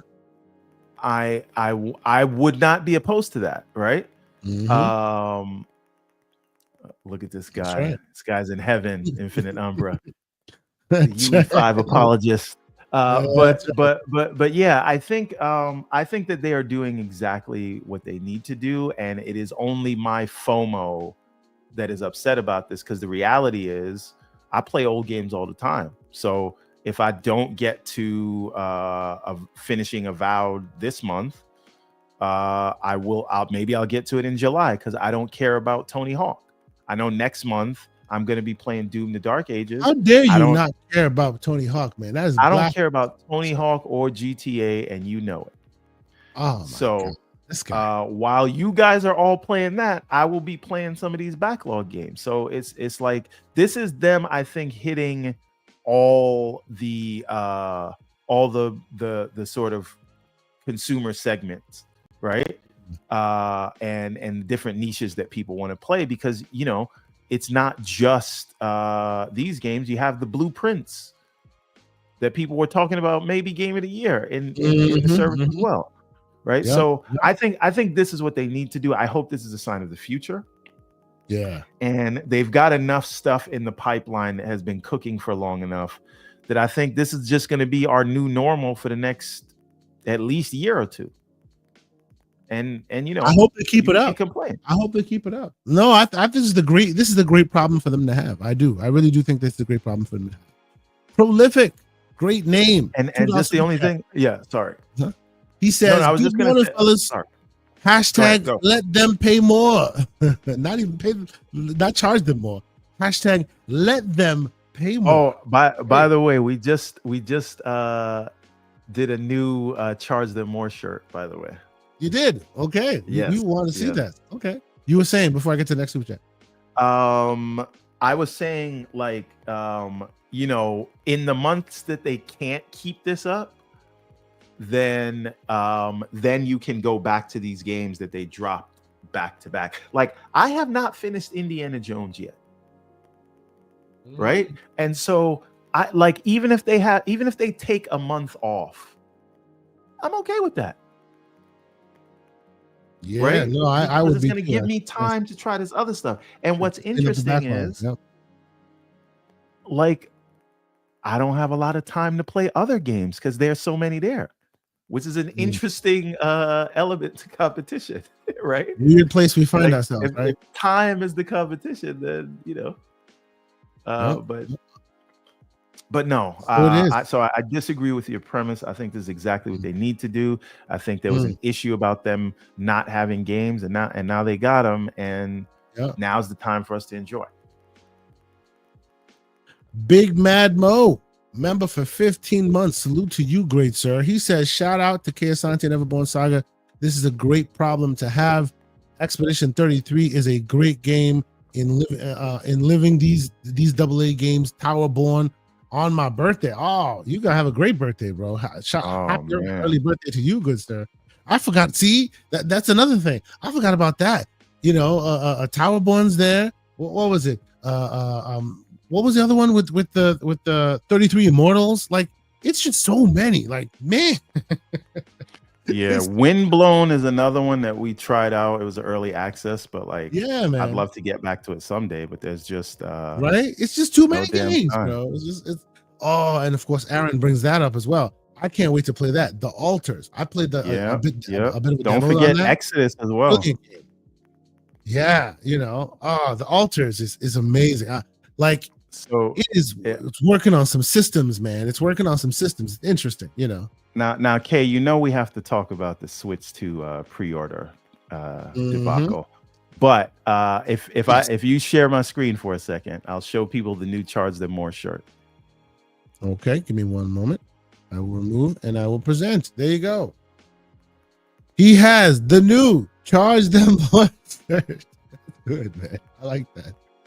That's really good. If you see in the fine print, what does it say in the fine print? Give them that. Wow. Damn. He's going for it. All right, cool. So I'm just gonna put a link to that in the chat for whoever wants to charge them more. There you go. That's it. Everborn. There you go. If you want it, you know where to find it. Get it in the chat right. That's brilliant, sir. Oh, man. I want to see. I want to see a lot of people buy that shirt and put it on the damn internet. That'd be great. Because we were talking about remasters. Let me quickly ask, like, is this hope for this IP? Everybody was so down with this, and we're gonna get to the Nintendo slander in just a quick moment. I saw this, and I thought, does this mean like PlayStation's changing their mind about this IP? Does this excite you in any way, shape, or form? And I am talking about wrong one. Hold on, I gotta remove you and then add you. By the way, if you get that shirt and you use the GCP code at checkout, 15%, you will get 15%. Yeah, that's awesome. Days Gone remastered. Do you care about it? People really love this IP. It seems like these guys are, you know, they're putting some energy back into it. No. Okay, let me tell you something. I already have this game on PC. I cannot tell the difference between the visual updates that they're talking about they added. And I would not pay another $1 for this game. And again, if Oblivion is a remaster, what is this? Well, there you go. We're not sure, right? That's what makes these remasters or remakes like such a term that's just thrown in baby with bathwater these days, right? Remaster used to mean something, and remake used to mean something. To me, remake was basically Final Fantasy VII, right? Going back in, remaking the whole thing with the original vision in mind. Whereas a remaster would be manipulating and cleaning up the original source. But these days, it's all mixed in. But yeah, well, I hope this does a thing, right? They're very much in the remaster remake mode. PlayStation is, and clearly, if people buy this thing, maybe that'll incentivize them to make another one. People love this game. It was a term of contention for such a long time. So, like the fact that they're even putting any energy into it is surprising. So, let me ask you a question. Like, do you think it was like strategic to call it a remaster kind of highlight that people have with everything called remaster? Your statement, I didn't catch most of it because your mic was a little muffled. Please repeat that last statement. How's it now? Much better. Okay. So do you think it's a little bit of a dig at what other things are calling remasters, why they named it that? Meaning, like, we're going to put something out and tell you it's a remaster. Now you're going to have to think about every other remaster that people are trying to sell you. Trying to rephrase what a remaster is, like the term of it. Yeah, this is what I'm saying. It's working. Can you sell a remaster now? A remaster now, and it's not at that level. Yeah, as Oblivion. Right. Exactly. Right. Well, what would you call? Shout out to BT Maverick. What would you call Mass Effect? A remaster or that was a remaster because Mass Effect didn't get this huge visual update. True, but they did get an engine change though. Sure, but that was more of an engine upgrade because it was on UE3 and they moved it to UE4. And they moved it to 4. That's right. They moved to 4. Yeah, that's more of an upgrade. I'm gonna still file that under remaster. This is far and above what anyone else has done and titled it a remaster. Well, okay. So to round out what we were talking about as far as this game, let's just put a button in Clear Obscure and also announce that as of this morning or yesterday morning, it's been announced that it's the highest rated game of 2025. I mean, what was it going in contention? What was in contention with? I'm not even sure what was the last really I don't know if we even had any. Split Fiction and Kingdom Come Deliverance 2, which both also sat at 90. So Clear Obscure is at 91 now. So no, I'm sorry. Forgive me. Split Fiction, I think. What was it? Yeah, it sits at number 91. Split Fiction and Clear Obscure both at 90. Yeah, so Clear Obscure is at 90 as at 91. Yep. So and Blue Prince is also at 91. Okay. So do we think that Claire Obscure is going to be a shoe-in for a nomination at the Game Awards? We're only halfway. We're not even halfway through the year yet. Yeah, it's very difficult, bro. It's very difficult, especially considering now that if you've seen and we'll talk about Doom, the Dark Ages. If you've seen some of their news material that they're throwing out there, they're literally just throwing everything at the wall. Like, please see us award people. See, if they don't get something for this one, I don't think they'll ever get one. Yeah. And barring, listen, if GTA comes out this year, it's going to win Game of the Year, right? So let's just reserve a slot for that. Call that a day. I think that Ghost of Yotei is going to get a nomination. Right. And why do you say that? Because the PlayStation game, or because you think it's quality? I'm going to leave that to your imagination. I also think that Death Stranding will get a nomination. I'm listening. My son is coughing in the room. I'll be right back. Keep talking. I'm listening. Go ahead. So yeah, I think Ghost of Yotei and Death Stranding will get nominations. I think that Split Fiction I'm pretty sure people will still remember it because it already won Game of the Year with the last outing. Obviously GTA. So we've got 4 slots there. If there are 2 more slots, we're talking about, I think Doom goes up there. Dennis Expedition 33, but that's assuming no other surprise hits comes out. So it's gonna be tight this year to make the cut.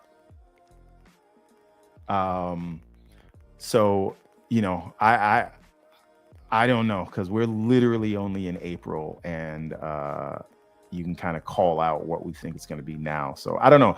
Chat, what do you think? So here's my list of nominees, right? As of right now, we're in April. It is GTA if it comes out. It is both the Sony exclusives, because Death Stranding and Ghost of Yotei. What do we know? Right? It is Doom: The Dark Ages. It is Split Fiction, and up in the air between Blueprints and Expedition 33. But I think Expedition 33 makes the cut, and maybe Blueprints. But I think Blueprint takes the Balatro indie spot. Game of the Year. Yeah. Mm-hmm. No, but here's the thing: did Balatro get nominated for Game of the Year? It didn't, right? It was just like indie game and whatever. Yeah. So I think that indie slot that they usually give is just going to go to Split Fiction, right? So I think that right now, Clair Obscur rounds it out. You really think they'd give it best indie game of the year? Because they've given Hazelight. I mean, they've given his. That's not what I mean. In the main slot. In the main slot, we're talking about nominations. I'm not making any claims as to who will win. Well, GTA will win if it is there. What I am saying is that they usually reserve an indie slot for the award nominees. And what I'm saying is Hazelight's game will fill that indie slot. So Blueprints won't make it on the Game of the Year list, but it will be on the indie game. So, and that's where I disagree with you. I disagree with you because like they've given that like Hazelight's games the Game of the Year. Oh, award. Wait. I'm sorry. Mario Kart World is definitely going to be this year is going to be wild. Absolutely wild. All right, listen, chat. You can only pick 6 games, and I want you to assume that GTA is coming, so you can only really choose 5. What 5 games do you think will get nominated? I don't care who will win. Who do you think gets nominated based on what you know about and what has already come out this year?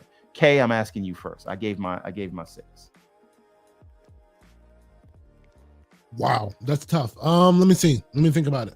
Let's see. Definitely Mario Kart World will be in the mix. Okay. I would also say Clair Obscur. I would say Clair Obscur. I would say, let me see. We're talking 6, right? Clair Obscur. You gotta choose 6, but assume GTA's coming out. Okay. Clair Obscur. I would say Split Fiction. Expedition. Well, let me keep it in mind here. So Expedition 33, Split Fiction, definitely GTA. So that's 3, right? I'm not sure about Blueprints. I'm not quite sure, but enough people have talked about it that while I think it may take the indie game of the year, I suspect that it may get a nomination on the big stage as well, because enough people have said it, right? Those who are saying Avowed, I don't see Avowed in that list. I'm sorry. It'll get nominated for the RPG category, but it's not going to win. But not game of the year. Yeah. It might not even win over Oblivion. Yeah, exactly. I would say definitely Mario Kart World is in the mix as well. I would say also, and the 5th one would be probably Ghost of Yotei. Well, you get to choose 6 because you already spoke about. Go ahead, because you added GTA. Just go ahead. Okay, so the 6th one, I don't know, man. I don't know.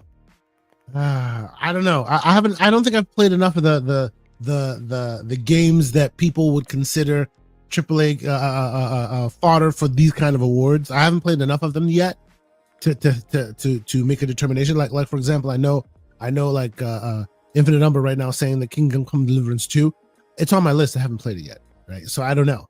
I don't know, right? And while I love Oblivion, I don't know. I don't think it should get any of that. Like maybe it should get a Elden best Ring remake got category certain stuff, but it right? it's not gonna stop it But from of getting in course, there. it is what it is. So I think up until now, maybe those are my 5. My 6 is a little bit more dubious. Okay, so this year's tough, man. This year's gonna be tough. Yeah. Nerds brings up Indiana Jones. Yeah, but it's not getting nominated. Not in the year of our Lord 2025. So let's it's finally released on PlayStation. Yeah, but once again, listen, maybe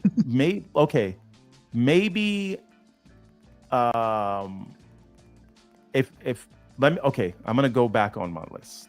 Right? Umbra, you know damn well that Mario Kart World is going to be nominated, and Forza Horizon 5 won't even be spoken of. Okay.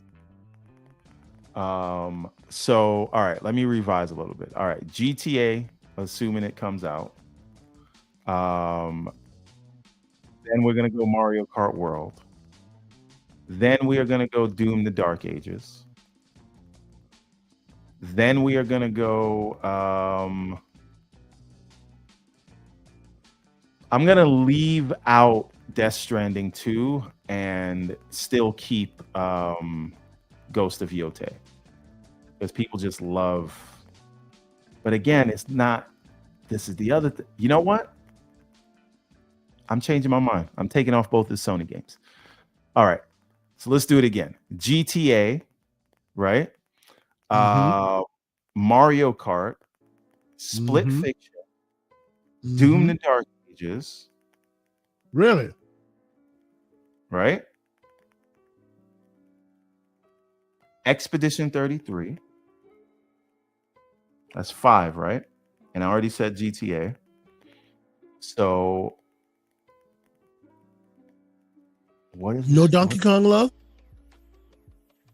I don't know if they're gonna give it love. These aren't my picks. This is what, like, me being a pragmatist.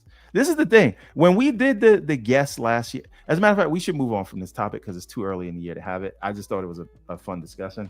I don't think AC Shadows is getting nominated. I don't think really. So. You don't think so?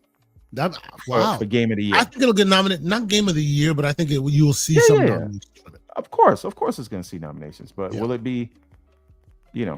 Anyways, fun 5-minute detour. Let's get back to the. So while we're on the 5-minute, we're on the fun detour. Let me also take this opportunity to. It's news, but it's also something notable to make sure that the community is aware of. And what am I talking about? I am talking about the Xbox community showcase watch party. This, as most people know, that Xbox had announced that their watch party, their normal proceedings would not be going forward as they normally do every year. But the great Ben Kenobi, awesome member community, people who really, really love him. Or if you don't know him, he's been on the show. He's the man who's purveyor of all coins, the master of coin himself. It's like, nope, we are not letting this year pass by without having another showcase, a watch party. Usually he's part of those proceedings. So he's hunting down all, he's going into the mental Rolodex and pulling out all the stops and talking to all the people he knows and putting on a show. They found a venue and everything. And I mean, it's looking interesting. You know what I'm saying? You got Larry Herb asking if you need a host. You got Aaron Greenberg wanting to help out any way they can. It looks like it'll be super interesting. So I feel bad that I can't go. If you happen to be in LA and you're going to be able to head out there, it'd be really cool. I would love to show up there and maybe it becomes big enough that next year we'll be a part of it. That'd be awesome. But yeah, I wanted to let folks know. So Everborn, what do you think? Is this something you would want to go to 2026? What do you think? Or is it all depending on, how this thing turns out? Uh-oh. Do we lose Everborn Saga? You probably no. I said we'll see. I'm not going to any Xbox events till they fix the PC app. That's my stance. Oh, wow. That is the slanderous stance. Okay. Fantastic. Well, let's move on. Controller first, UI, or go home, or I stay home. Well, so I want to talk about Doom: The Dark Ages. I do. There's been some little controversies and things that have happened there. But before I did read this article this morning that I thought was kind of interesting, and I just wanted to let people know that you should read it as well. It basically Jez saying how it was pretty funny, saying that basically the conversation we've already had just now. Game Pass is a great service. I love his subtitle being, yes, I am giving Game Pass even more flowers. No, I am not taking questions at this time unless you post them at the bottom of the comments. So there you go. It's an awesome read talking about the historic rise, all the great new games that are being found in that service, and how more people should pay attention to it. I combine that with and I wanted to bring this up to you, everyone. You haven't had a chance to see it. This is just another PSA of that I wanted to bring to the people, and I actually advocate that you also watch it. And what am I talking about? I am talking about something that, and I combine this talk with I try to make it non-political, but this is Tech Jesus. He calls it the death of the affordable computer. And this is not just computers. This is like your handhelds. This is like your Aya Neos. This is like all your retro handhelds and all those other things that may not show up at Best Buy or your regular American stores. This story goes in depth on like what basically it means when these tariffs are in place and how it affects them and all that. He interviews a bunch of people in the supply chain and all this. Thing was dropped a few days ago. Over 1 million views already. He knows what he's talking about. If all this tech stuff interests you, I suggest you go and you check it out for yourself. Everyone, sorry, have you checked this out? Have you seen this, by the way? It is on my watch later list on YouTube. Okay. It's very informative stuff, super interesting stuff. It puts a face to the names and the companies and all that. Really, really, really like interesting stuff. It'll, I think it's useful for our audience. It'll educate you on stuff like pipelines and supply chains and how and why they keep prices low and stuff like that. It's really, really cool. So I think it's an important thing that more gamers and people in general should be paying attention to. I will post it in our show notes when I post this thing live. So definitely check it out. It is a long one. Yes, Lucius is no doubt right. It's like 3 hours long. It's about the length of the damn podcast. So strap in. But it is important, and I think more people should be checking it out. But all right, so Everborn, I want to talk to you about Doom: The Dark Ages, okay?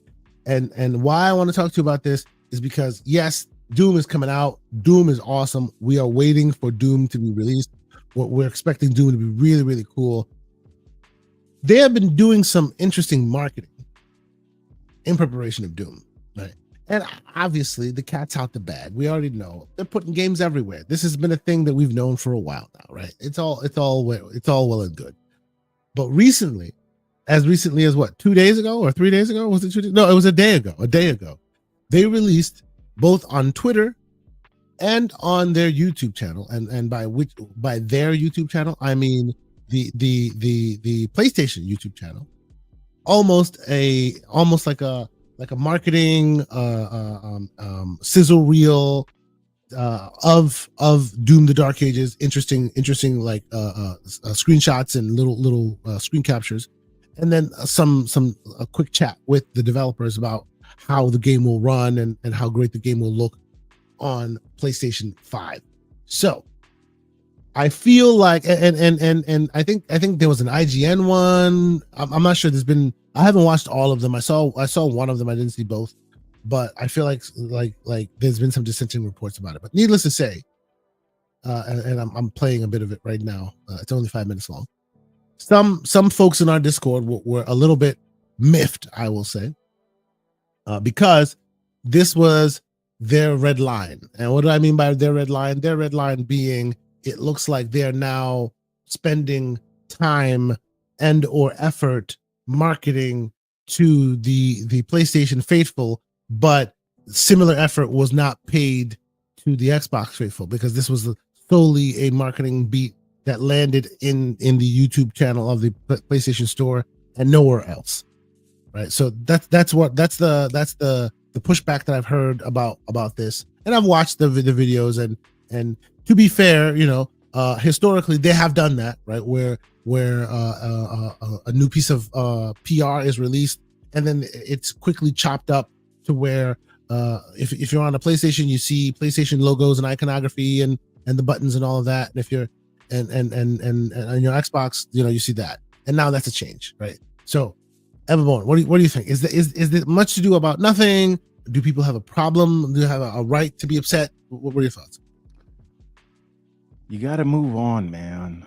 She doesn't love you anymore. Not like she used to. She wants to be for the streets, and you can't save her. Take your cape off. Stop standing outside of her window at night with flowers, playing the old mixtapes you used to listen to. You gotta let it go, man. Huh? She's trying to live her life and be her best self. But we want footage that say captured on Xbox. All we see is footage that say captured on PlayStation Pro. So what? Pro. So why are we not a snowflake? They're trying to sell it to the people on PlayStation. Right? I love Big Mad Mo. 70. He said hashtag you pay I play. This man's out here. They're trying to sell it to these people for full price. And so they're giving them a little bit of lubrication. For fun Saturday night. Okay. Yeah, lubrication, he says. Okay. So you think this is much ado about nothing? No one should be complaining. I think this already happened, and if you had an issue about it, we all voiced our concerns about it, but you knew this was happening. And if you're gonna sell it there, if you're gonna support an endpoint, then support the endpoint. You're not gonna half behind the support. You decided to support those customers. You're charging them full price. You're charging them the premium price, so they get the premium treatment. Yeah. What you get is the game on Game Pass. Everybody knows it's on Game Pass. They're not telling the people on PlayStation that it's on Game Pass because they want them to spend $70 for the game. Yeah. So it is what it is. Nerds in the chat says from what I heard, PlayStation paid the production of that video specifically for PlayStation Pro, and they got charged more. So what the PlayStation is, it is not the best place to play Xbox games. That's the PC. PlayStation is the most expensive way to play Xbox games. Right? I love how you speak in terms that make console warriors happy. I appreciate you. Stop worrying about this stuff. They are supporting the PS5, right? The game is a day and date multi-platform release. You know it's coming to Game Pass. They are trying to sell it to these people, so they have to market to those people. And not a great way to market it is saying we're going to give you the worst version of the game. Yep. So let's continue down this line a little bit, right? This led down, and this is Discord conversation. So again, cheap plug, join the Discord, be a part of the conversation. It's all good, right? So this led to conversations where, like, if you recall back in the past, the whole parody clause thing, parody this, that, and the third, between this and like what do you call it, Forza looking better, as you recall. Remember, I think you were part of that conversation. Forza either having some level of fidelity or whatever on the PlayStation, it made some folks a little bit perturbed, but clearly I as you know, they were perturbed, they were upset. It vexed some people. I'm sorry. Oh man, I'm not sorry, but like, oh wow, yeah, there you go. Yes. There we go. People gonna come for you in the Discord, man. Good. Anyway, yes. But yes. Listen, the at the end of the day, there's a PS5 Pro, which has more GPU than the Series X, and so on the base PS5 versus the Series X, the resolution is actually high. I'm sorry. That email is wild, sir. Good job. Only I can do it.com. I like it. That's great. But once again, base PS5 versus Series X, they run virtually the same, but the Series X has a higher overall resolution. It's like 1800p versus 2160, right? And so that's just numbers, because the GPU is a little bit better on the Series X versus the base PS5. But Xbox never released a Pro. So if you're going to support the PS5 Pro, you shouldn't gimp it. You're supporting that endpoint. That would be like, we're not going to give you PC settings on PC because we don't want anything to look better than our own hardware. It doesn't make sense. You're supporting the endpoint. You do what PlayStation did that once. Yeah, sure, but PlayStation isn't trying to be a third-party publisher, although unless you count everything they're doing on PC, they have 24 games on PC. But once again, like, if your real issue is that they're supporting the endpoint, but once you've crossed that Rubicon, you need to support the features that the endpoint has. Then you need to support it properly. Simple. Absolutely. I agree. But yes, let's keep it moving. I y'all know how I feel about it, but some folks have genuine concerns, and there are those among us that use that for ridiculous talking points. Not everybody's that way, so it's worth a conversation, needless to say. But let us get to the last story of the day, because it better be these Switch pre-orders, which is exactly where we're going. This is exactly where we're going, because running low on fuel, so we're gonna get this thing done. That's why you need an electric car, baby. Shout out to all the great folks who joined us for our Five Fingers event, or F5 event. That's what we'll call it, where we literally jumped online. We were in the Discord. Great number of folks from all over the community joined us. We got ourselves ready, prepared, this, that, and the third, and we're able to acquire a bunch of different consoles for those who wanted it. But yeah, it was a bit of a disaster. Okay, I'm gonna use my one for today. It was a shit show. Out and out. Yeah, that it was. Yeah, that it was. Everborn, give us your experience. I'll give you mine. Go ahead, you first. Okay, so these are also reasons you should join the Discord, because we had a very fun time. We made a special channel in the Discord for pre-orders, so a lot of us stayed up until midnight. This was very fun. Usually, the last time I did this, like for a midnight thing, was actually the first Switch.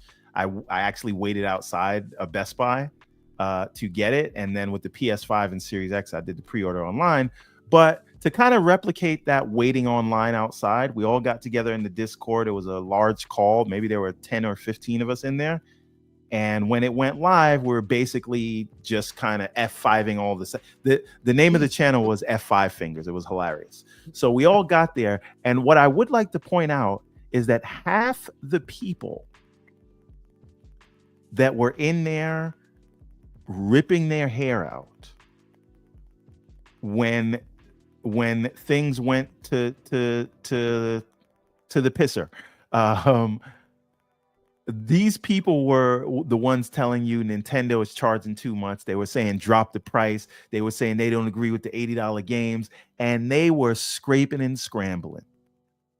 When Target went belly up, when Walmart put us in the queue, when Best Buy didn't open up till almost 1 o'clock in the morning, right?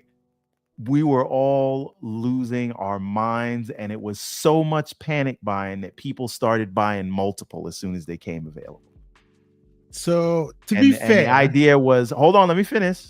The whole point was, if you get an extra and someone else isn't lucky, then we would just say, okay, give me what I paid for it. We'll send it to you. So a lot of the reason that's why a lot of us bought multiple was just to help out the other people that were in. Absolutely. And to be fair, but it was I will not allow you to slander me. This is why you should come to the Discord, because we do stuff like that. I will not allow you to slander me as one of those Because I walked in already securing my pre-order, sir. It didn't mean you wasn't scraping and scrambling just like the rest of us, sir. I It already was secured fun. one for my sister who pre-ordered it for me in France. But the extras were, I got to get one for my kid. I want to get one in case anybody doesn't get one. So if I get through, that means somebody else got through. But the point is, a lot of people was in there pretending they was too cool for school, and then when the rubber met the road, man. They were scraping and scrambling. Come on. To be fair, you can criticize something and still love it, right? You can. You can. No one was saying, oh my God, this thing is terrible. This thing is trash. I'm not buying it. No one was saying that. People were saying drop the price, sure. People were saying it's too much, too expensive, sure. More important, they were saying it wasn't worth the money, and then where'd they end up? You can say all that and still buy it. Just because the fire is hot doesn't mean you don't put your hand in it. It'll still burn you, but you still did it. Okay. Doesn't mean it's not hot. Both can be true. A lot of people folded. That's all I'm saying.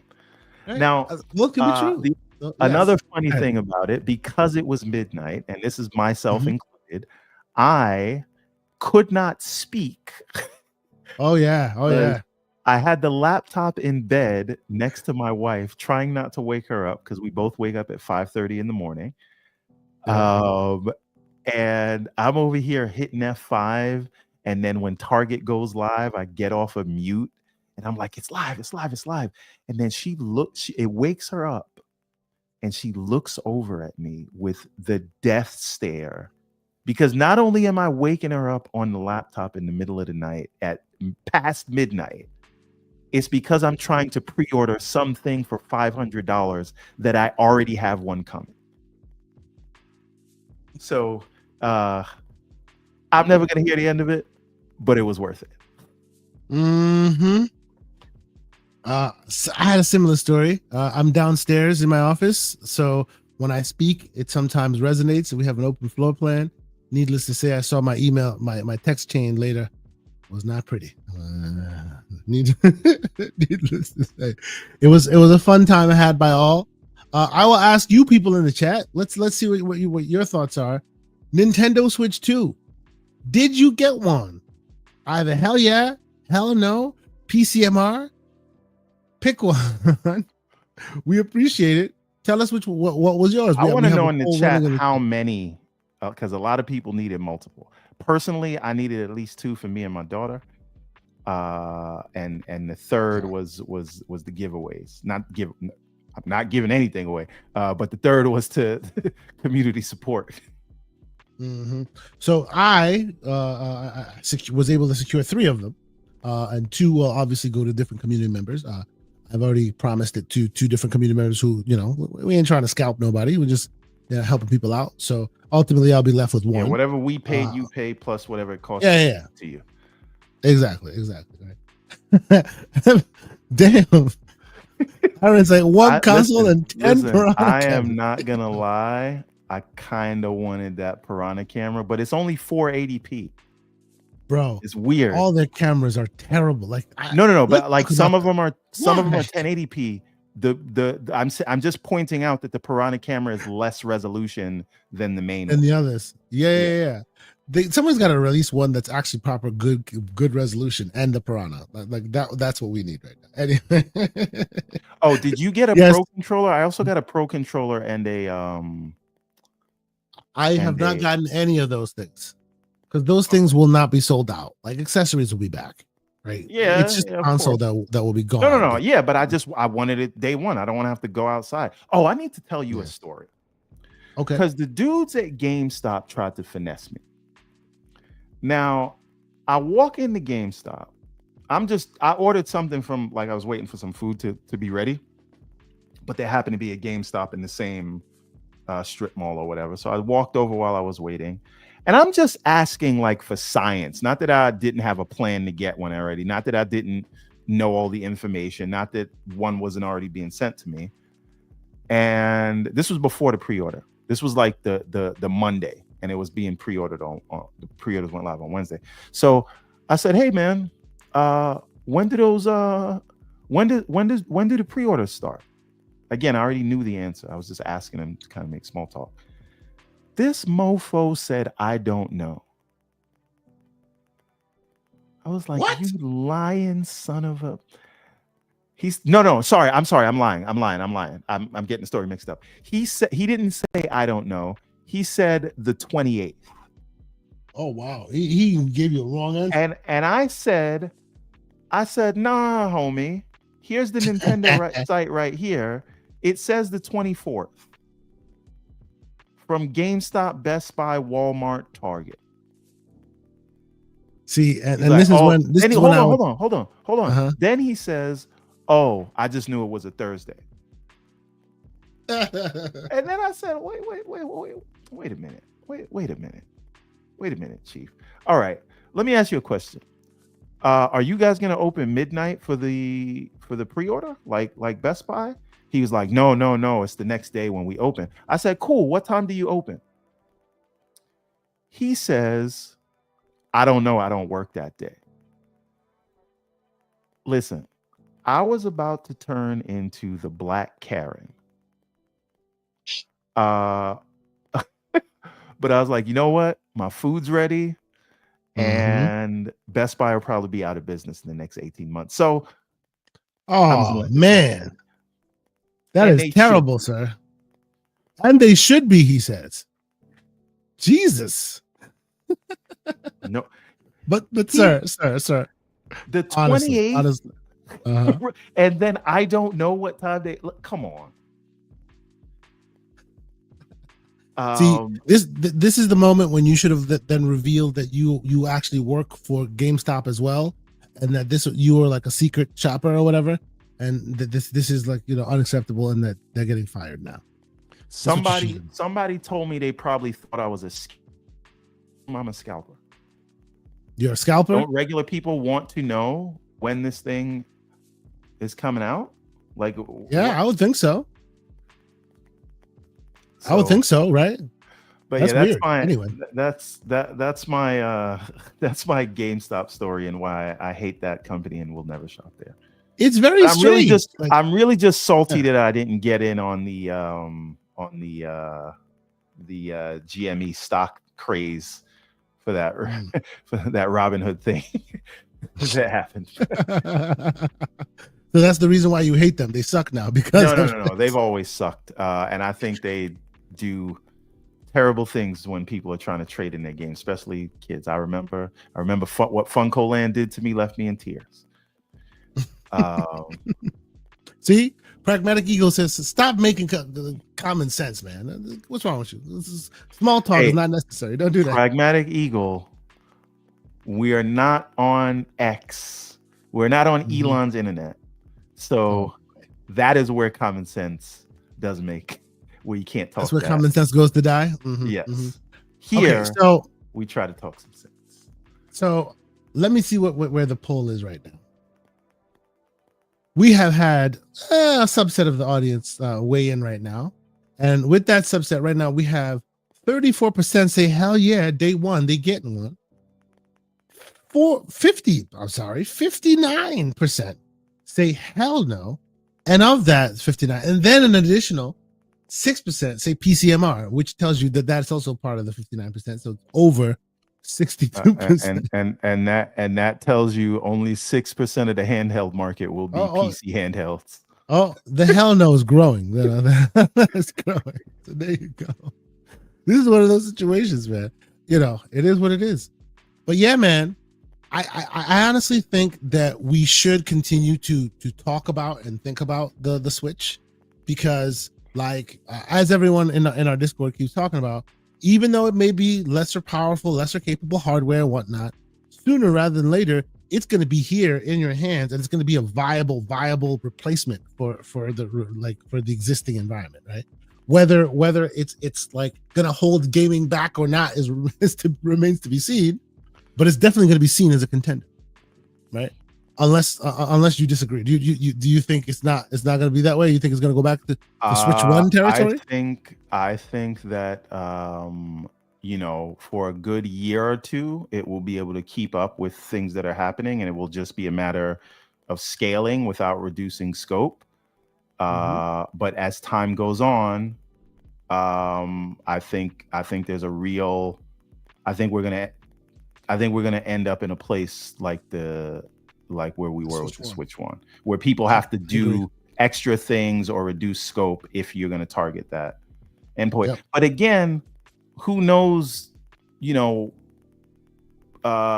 with the way games are being made these days, with scaling in mind, you know, maybe it won't be an issue. And because again, what I'm saying is, because everything targets PC these days, and a lot of people are keeping in mind not just the Switch 2, but other PC handhelds, that being one of the fastest growing markets or whatever, or market segments. I think that games today are built to scale. So maybe it won't be a matter of holding it back. It'll just be a matter of Vaseline textures at a certain point. Which I guess that's the question you must ask yourself. What's better, Vaseline textures or holding back gaming? It is what it is. Okay. Hey man. But the only thing is what is very interesting. An interesting question is, for those that are getting the Switch 2, will you, because this is the new thing that the Switch 2 offers, it is now able to play third party. Will any of you who are getting the Switch 2 be buying third party games? Meaning these are games that you can get on your Xbox, your PlayStation, or your PC. Will you be buying your third party games on the Switch, or will it just be a first party secondary device for you? So if I had set up my soundboard that I have in front of me, which is lying dormant, I would have pressed the button and you would have just heard, "Oh hell no!" Oh, I thought you were going to do a laugh track. No.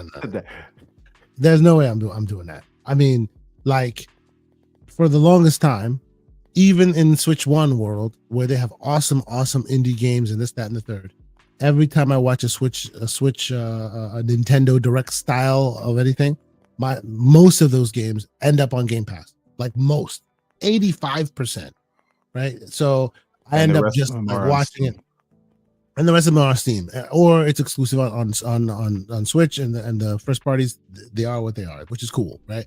So more often than not, I end up playing them in those other locations anyway. I mean, if the hardware comes out and proves to be resilient beyond its age, beyond its means, hey, maybe more happens there. I don't see it right now, right? I hear the whole Cyberpunk situation. I think it's a novelty. It's great, fine. If you really cared about it, you would have played it by now on more capable hardware. So for me, I will play awesome indies there. Maybe I'll find some third-party indies there, but like to use that as my main third-party indie machine, I doubt it. So can you highlight Aaron's comment? I think that's a good thing to bring up. So Aaron says absolutely yes. Remember how important the first Switch was for so many small indies who found success there. I believe I will use Switch 2 for the same reason. Hello, hundreds of hours of dead cells. Yes. So here's the thing about that. When I say third parties, I don't mean that. I like when I say the indies are a different breed for me. When I say third parties, I'd mean, I don't know, Expedition 33, Cyberpunks, right? Technically is an indie, right? You know, like a Final Fantasy, right? So exactly. But here's the thing. I like when we talk about the early days of the Switch, Aaron is absolutely correct.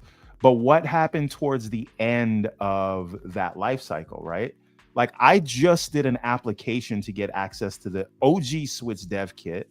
And because I wasn't connected to any like known publisher, they were like, no, right? I don't have that problem on Steam. So to me, when I see one of those indie games that is not a Nintendo first party or some Nintendo exclusive, there's no chance I'm buying it on the Switch. And I'm super excited about the Switch, but 10 times out of 10, I'm buying that on Steam. Why? Because it gives me more options as to where I can play it. I can play it in the mini PC in the living room. I can play it on the handheld. I can play it in the big 4090 that's in the bedroom, right?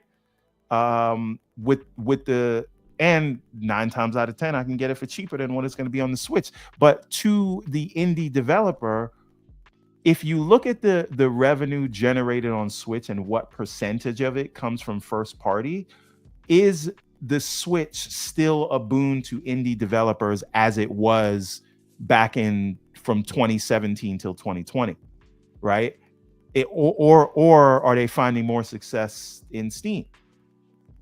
I don't know the answer to that question, but I think we're in a different world now with indie developers being able to get access to audiences in a world that is, obviously the Steam Deck didn't sell a lot, but Lucius is correct here too.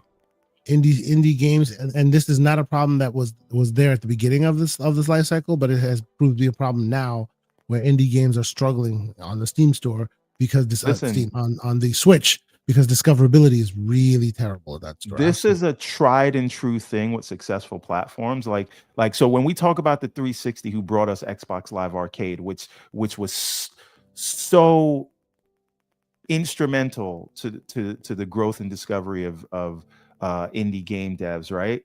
And then they got super big, and with the Xbox One, at least in the beginning, because they got big, they didn't need them anymore, so they didn't have to worry about it. PlayStation, PS3, not great for some would argue like really bad for indie devs, because like Live Arcade is where it's at if you are indie dev, but they corrected that problem in the beginning of the PS4 days. And as soon as they saw that success, that wild success with the PS4, you started hearing indie devs complain. And so Nintendo, when they were the challenger secondary brand with the Switch came out, before it was the sure thing success, all about the indie devs. Now, not as great, right? It's a cyclical thing.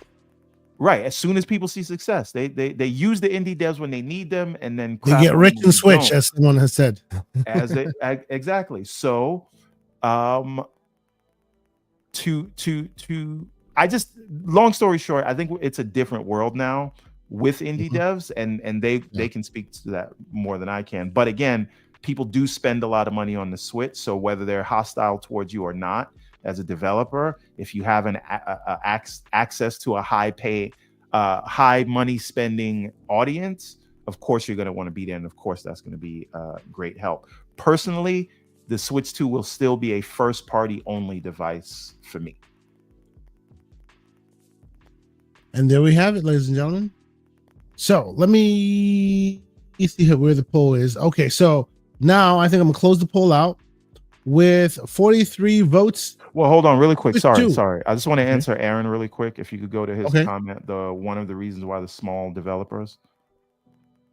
So he says, one of the reasons why small developers found success on the Switch is Nintendo's marketing, where the PC handhelds don't even have 1% of that.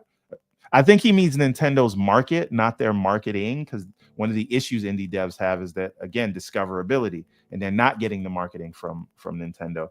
And then his next comment says, this means not only that smaller devs can charge more for the portability, they can also reach out to larger audiences. I believe that will continue. So yeah, he meant market reach. So the thing is, yes, absolutely. The only thing I would add to that is we've seen exponential growth of the PC market, and more people are gaming on PC versus what it was in 2017, right?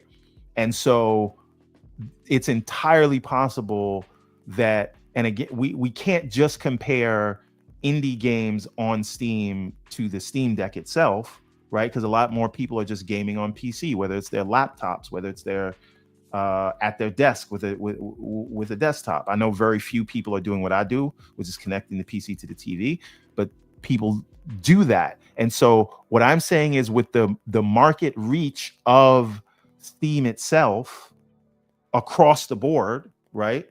Laptop, desktop, handheld, mini PC, whatever you want, that market is overall larger than the Switch. And I know not all of them are going to be into these games, and a lot of people on PC are playing older games, as Matthew Ball's industry report shows. I'm only saying that it may still be the same, that the most success they find is on the Switch. Like, this is probably why what do you call it, part 2 is a Switch exclusive. Well, not a console exclusive, is on the PC in early access. What game am I thinking of? The roguelite Sure. that everybody loves? Are you talking about No Rest for the Wicked, right? No. Okay. The one where you're going to Hades. Yeah, Hades. So I'm only saying that the market dynamics have changed. Will Nintendo still dominate with the indies? We shall see. But I think Steam is a formidable foe. They always have been. They're the easiest as it path relates to indie games. The easiest path of development is Switch. Is Steam, right? It is basically low hanging fruit. Every dev tool comes basically with a default way to deploy to Switch to Steam. They just kind of benefit from that, right? So that as we've spoken to many an indie dev, their default speed in the indie space is to put it on Steam, and once they hopefully they've generated enough revenue, that then spurs them to be able to then deploy it or port it to other studios. So no, you're absolutely not wrong. You know, Steam is that catch-all when it comes to indie development these days. Yeah, and let me close the poll out. Yeah, and I just don't think we should compare only Steam Deck and PC handhelds to the Switch when we're talking about what will be a benefit to indie devs. I think you have to look at all comparison. Yeah. With 48 votes in, the hell yes is 27%, and 67% say hell no, and then PCMR is 6%. So clearly our audience is not a Nintendo audience. Don Otaku will come for y'all. Kind of, but yes, I for one am excited for the Switch 2. I'm excited to see what they do. The hardware is what the hardware is. I have more performant hardware here now, but that doesn't mean anything. That's just part of the story. So, you know, just like I'm loving my Aya and Odin 2 Portal right here, which from a hardware perspective is not as powerful as some of the x86 devices I have, but it's playing some games better than all the other devices that I have. So we'll see what goes on there. I'm excited to put it through its paces and maybe show more content here. You know, them Nintendo ninjas wild, so we always got to be careful, but we'll do the best we can. But I think that's it, man. I think that's it. I got to cut it out because I'm a little tired, and I too must go back to Expedition 33.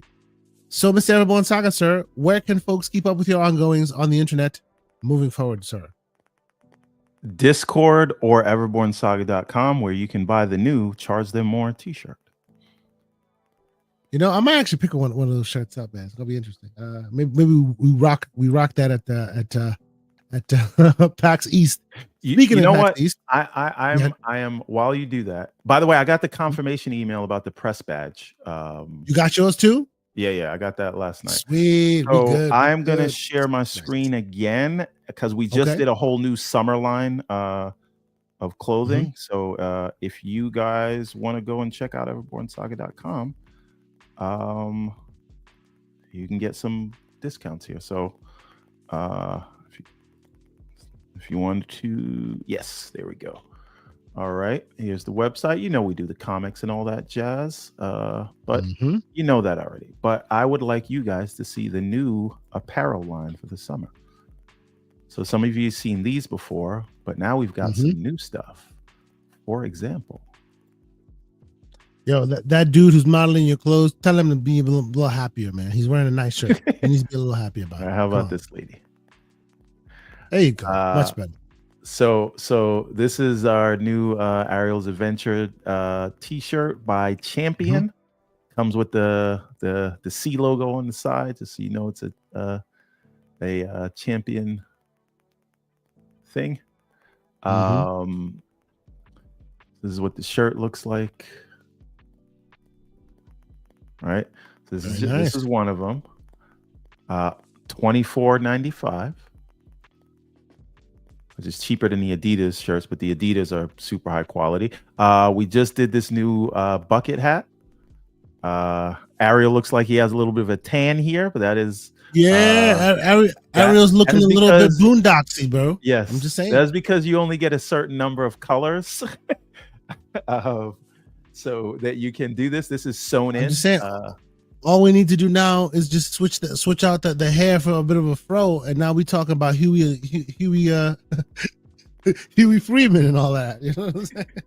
So this one's $29.99. By the way, once again, everything's 15% off if you use checkout code GCP.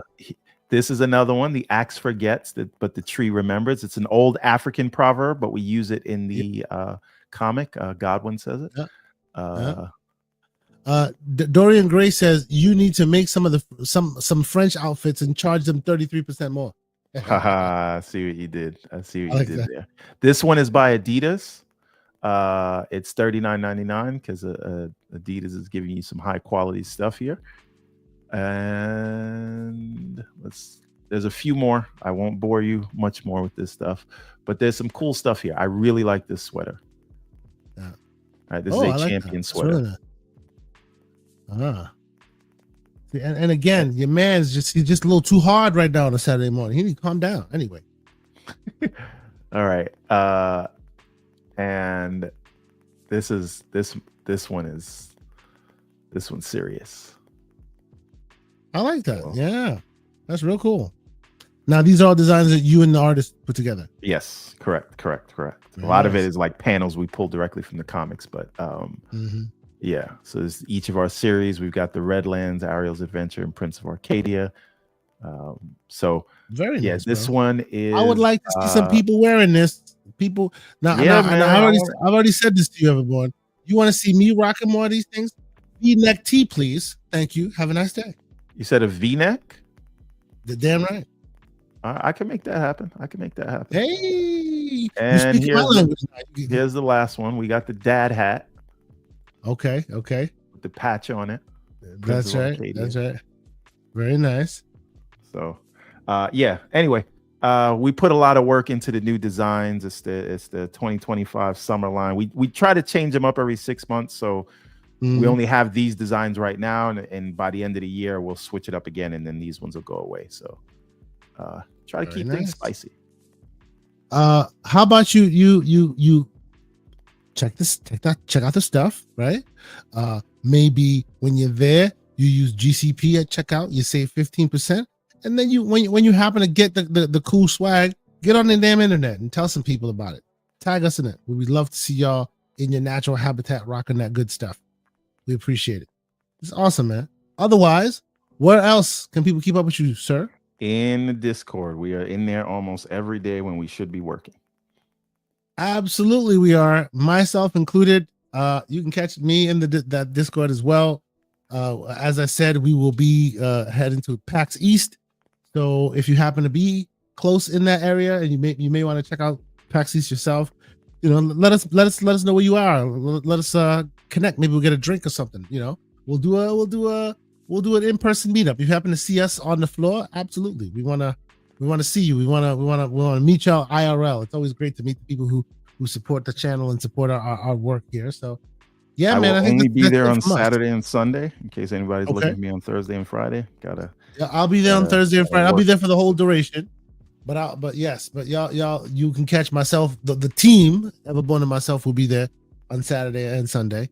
So yeah, if you happen to be in the East Coast, Boston, you want to come check us out, you'll definitely see us there. You might even see Hargeet Chani, who will also be in the spot, which will be really cool. So that's it for us this week. I think I'm gonna go and drink some chamomile tea, rest the voice box, and then head back to old Expedition 33. I said that one just so that Aaron would wake up again. Aaron, I agree with you. Expedition 33 is a masterpiece. We shall talk next week. But that's it, man. Peace. Nice to be in orbit.